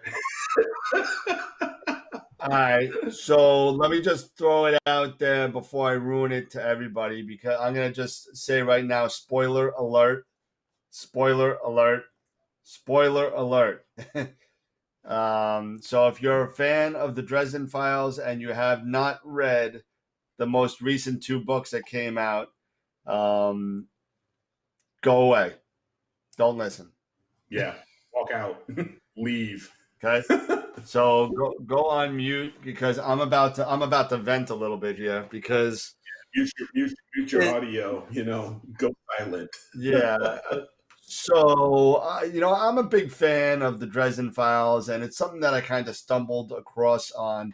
I guess about 4 or 5 years back, and I guess I got into it probably after the 6th or 7th book came out, and I started reading it from the first one, and I quickly became. I didn't read it. I actually did the audiobooks for the whole time, and I got to tell you, if you like, I guess if you like the show Supernatural, I guess it would be the kind of closest thing I could get to it. Maybe even not so much that, but it's 21st century wizard doing work for the cops, and you got vampires and werewolves and ghosts and goblins and a whole bunch of stuff going on, wizards, and it's crazy, but it's really good, and a lot of the stuff in it, a lot of the humor in it is 70s, 80s, and 90s. People that are in their 40s and 50s now will get a lot out of it. Because it's just funny. I mean, Eric, correct me if I'm wrong, because I mean, it's just, there's a lot of Star Wars and Star Trek puns, and there's a lot of 80s, a lot of retro 80s nostalgia, type of stuff, references. So it's a lot of fun, and me personally, I enjoy it because me being from Chicago, Harry Dresden, private investigator and a wizard who lives in Chicago. So it's kind of cool when have those references of Chicago landmarks and stuff like that in the modern day. So yeah, but continue, man. But so I won't let go all of the secrets, but but I'll tell you, last week I finished book, I want to say 16, which was 17. Peace Talks, and 17 I finished this week, which was Battleground. And Eric told me this a couple of weeks ago, that the 2 books came out at the same time. Like, what the hell? I've been waiting for Peace Talks. I didn't know there was another one coming out. But so apparently Eric let me in on the little secret that Peace Talks was split up into 2 books. And they came up with the 2 books, Peace Talks and Battleground. And at the end of Peace Talks, it looks like there's this new bad guy in town. And basically all of the supernatural beings were coming together and to face the battle of this Titan. And basically one of the last I guess, gods around. They were trying to beat up on because the god said, "Hey, listen, I am going to destroy Chicago and everybody you love if you don't leave me alone." And so basically, everybody's supernatural, no matter if they were enemies or not. I mean, for those of you guys that are fans of the books, there are different not sects of vampires. So there's red court, white court, blah blah blah, black court, and they all don't like each other. They all band together with a white council with wizards, and you got Georgia and whatever, the werewolves, and, you got all these people together. You got the Fae, you got Mab, you got Titania. Who Mab is. Titania. Titania is because Mab. You have the fairies or the Fae. So you've got the Winter Court and the Summer Court, and got Mab. And you got Mab, who is the Air Queen of Darkness. She controls the Winter Court of the Fae. You have Titania, who is her sister, and she runs the Summer Court of the Fae. And and Harry is actually the Knight. Winter Knight. He is the Winter Knight. So not only is he a detective and he's a wizard, now he's also become the Winter Knight of the Winter Court. So so soon to be the husband of a White Court vampire. So I mean, there's another twist.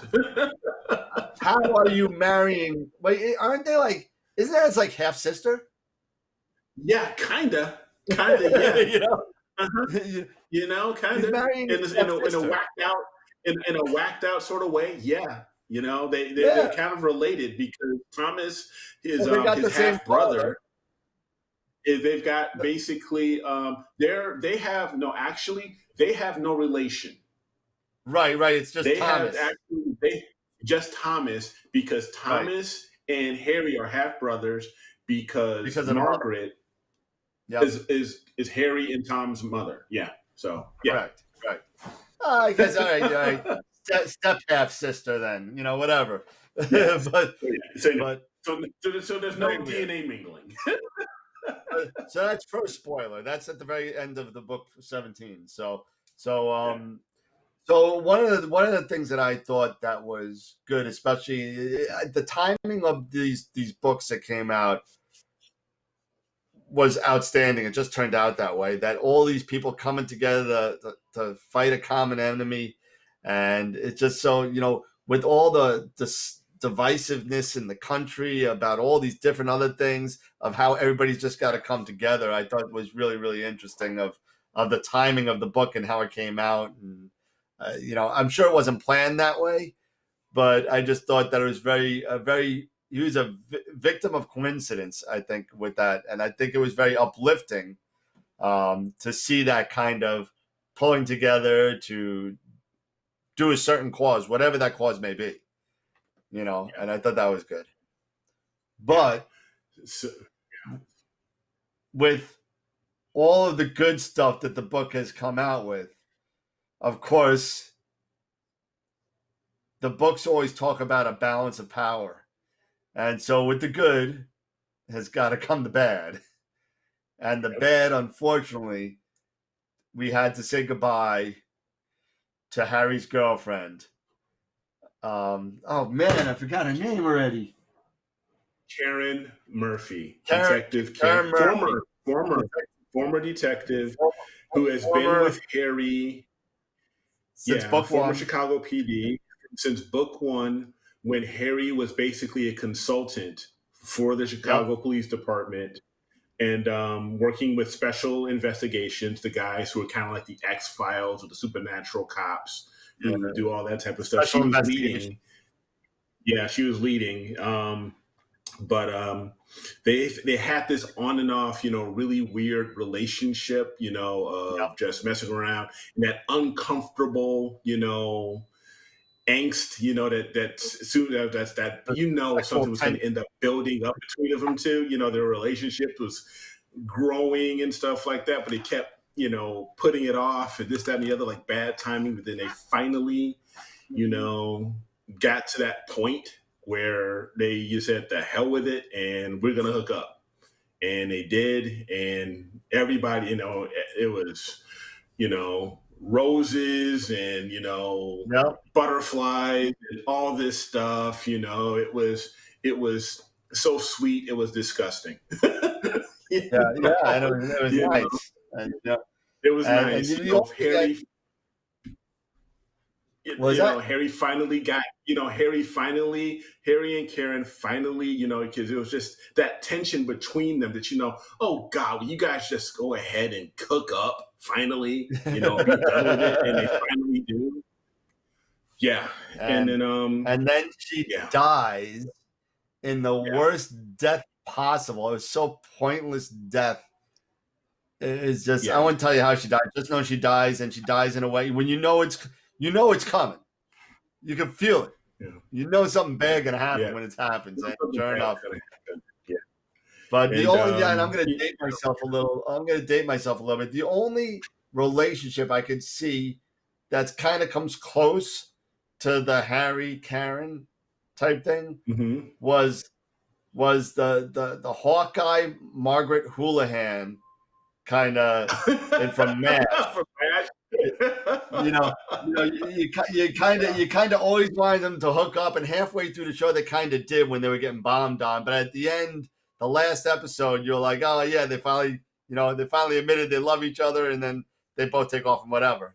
And then Aftermath came on and then ended everyone's career. But yeah. But you know what?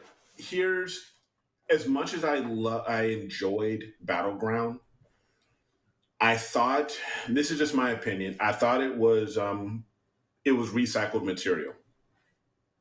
I think Jim recycled material. And the reason why I say that is, 17 books, I mean, it's going to be hard to do. Yeah.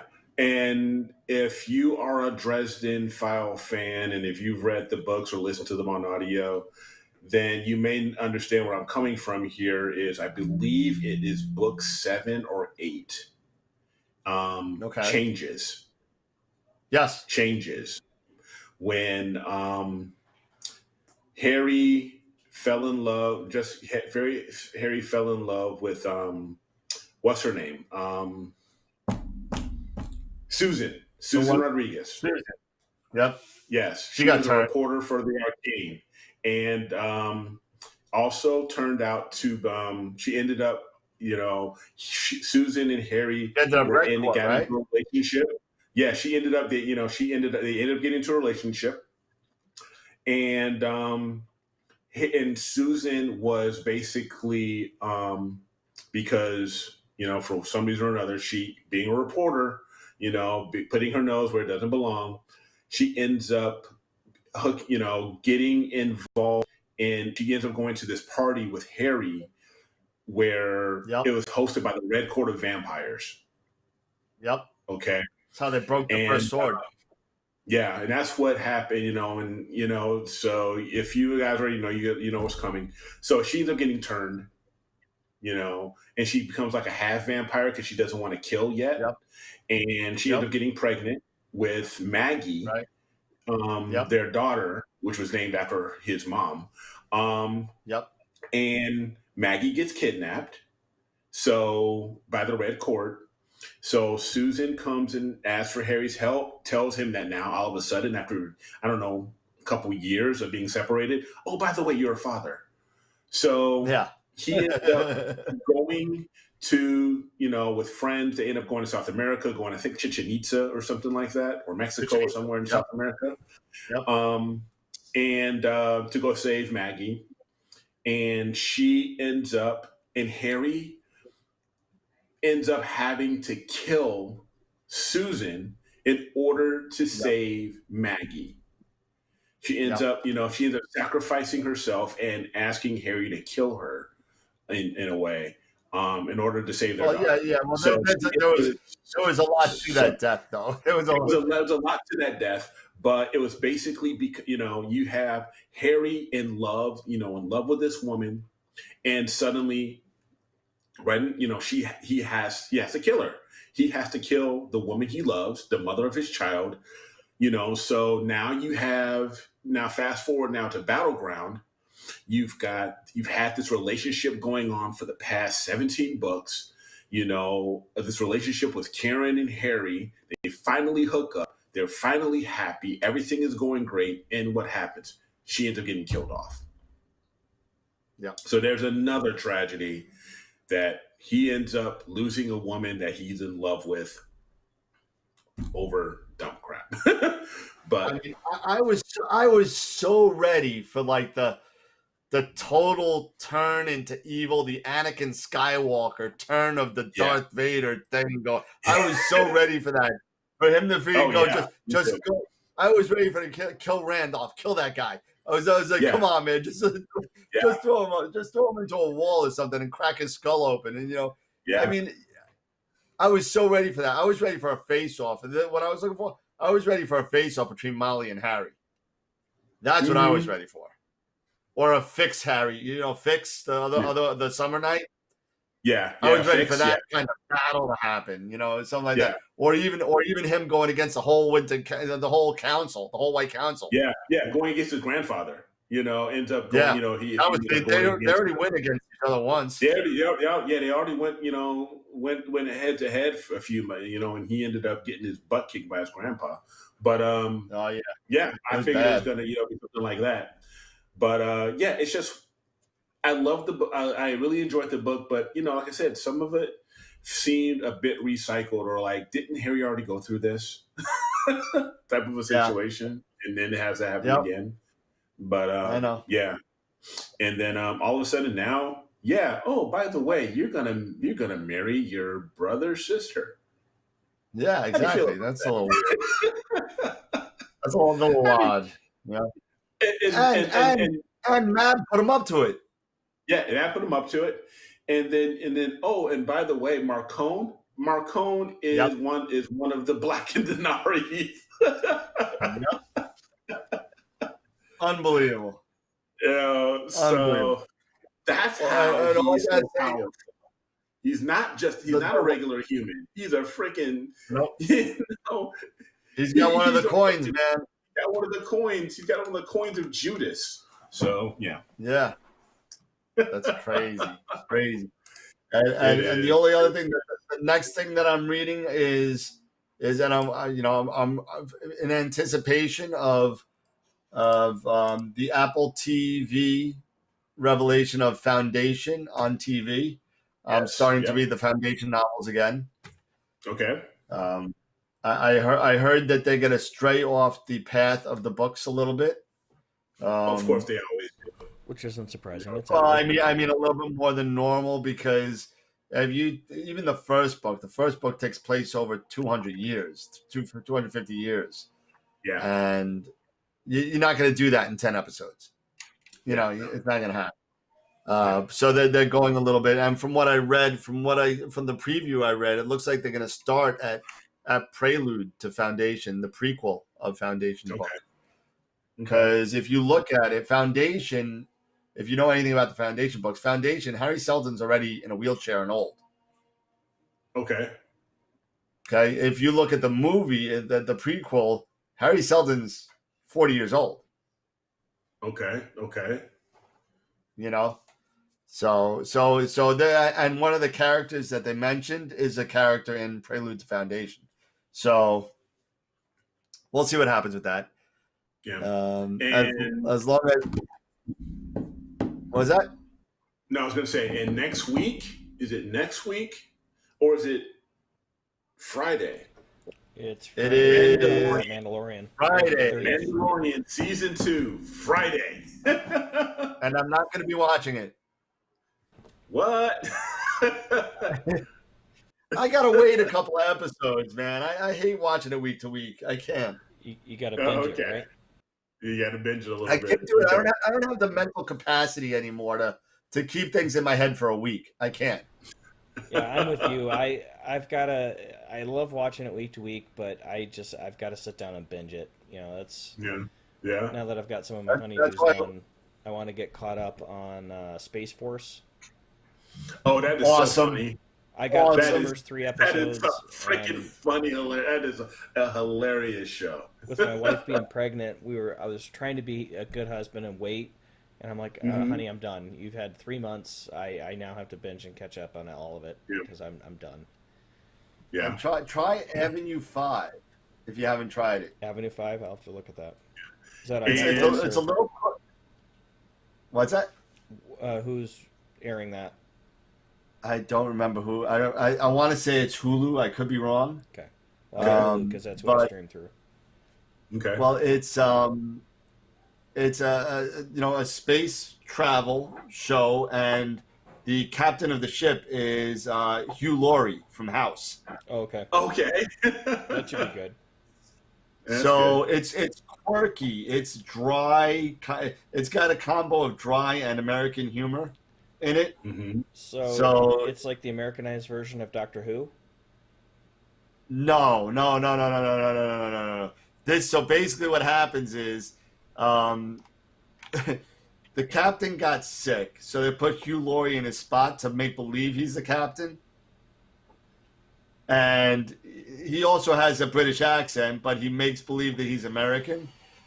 So whenever he gets pissed off, his British accent comes out.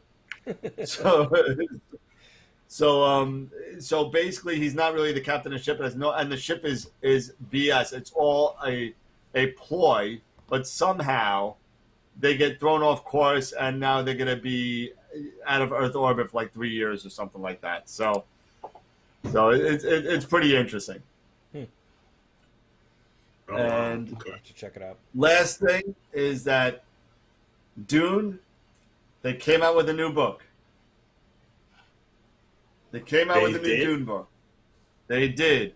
It's called the Caledonian Trilogy, and it's based on the times of Leto Atreides before he became Duke. Okay. So I'm very, very excited about that. Okay. And we just got a new subscriber, Bytor. I guess that's a Rush fan. I love that's one of my favorite songs by Rush. It's called Bytor and the Snow Dog. Okay. Awesome. Cool. Welcome. Yeah, And when we logged in, I was looking at 526, so we've grown a little bit over the week. It's, Oh, no. Yeah. 526. no, at 529. No. 529. So We should be at 530 now. Yeah, well, I got to refresh then. So it gets, it's over at 530. Yeah, 530. 530. Wow. Magic number. Awesome. There you go. Nice, man. Well, thank you. Yeah. And my last sci-fi tangent, I don't know if we want to call it sci-fi. I think they just concluded the season on HBO Max of Lovecraft Country. Oh, how is that? It is crazy, man. It is really something. It's basically, if you've ever heard of the author or read the books of H.P. Lovecraft, sure. It's horror, it's magic, it's time travel, it's sci-fi, but it's based on, but it's also based in the segregated South, so the main characters are Black people who were, and they're just thrust into this crazy, crazy world. And you deal with all of the issues of the segregated South and also of the 1950s and stuff like that, because also they're also in, the North. But so you have a lot of timely kind of things that are going on, kind of related to what's going on today. But besides that, just the horror and the magic and just the craziness, that's what makes it really interesting. So it's really well written. It's just crazy. So it's been a really popular series. On HBO. It was 10 episodes. So if any of you guys do have HBO and you want to look at something, just whacked out to binge on, check out Lovecraft Country. You will not regret it. It is really, really good. All right. So yes, it has wrapped up their final season, their first season. So nice. I'm gonna have to get HBO then again because I dumped that after Game of Thrones stopped. Yeah, yeah. So no, this in my opinion, it's nowhere near that Game of Thrones as far as that genre, but I think it's a good piece that comes in, along with like Watchmen, a lot of cool Sure. stuff.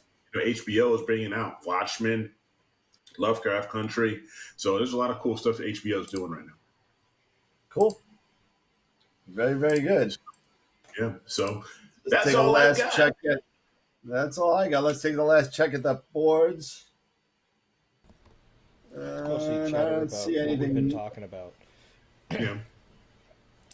Mark was What's saying, that? can you imagine if they did a movie series about the Bob Verse books?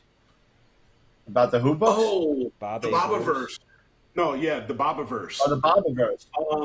The Bobaverse, that is basic. I just finished book 3. It's basically the Bobaverse is shoot. Let me pull up on Audible here really quick. I will tell you the very first book is darn it. Let me go to my library here. It's We Are Legion. We Are Legion. We Are Bob. And basically, it is about a guy in modern day. Maybe actually not modern day. A little bit further up in the future, maybe the 2040s or 2050s.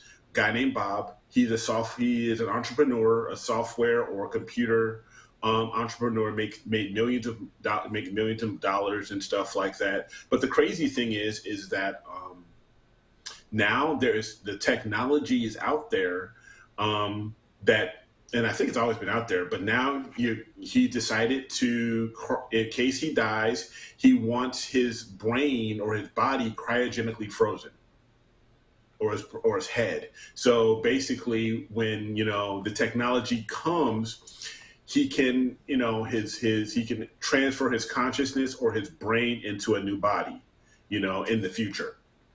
So, and what happens is that it doesn't really work out that way, and he ends up waking up. He ends up dying.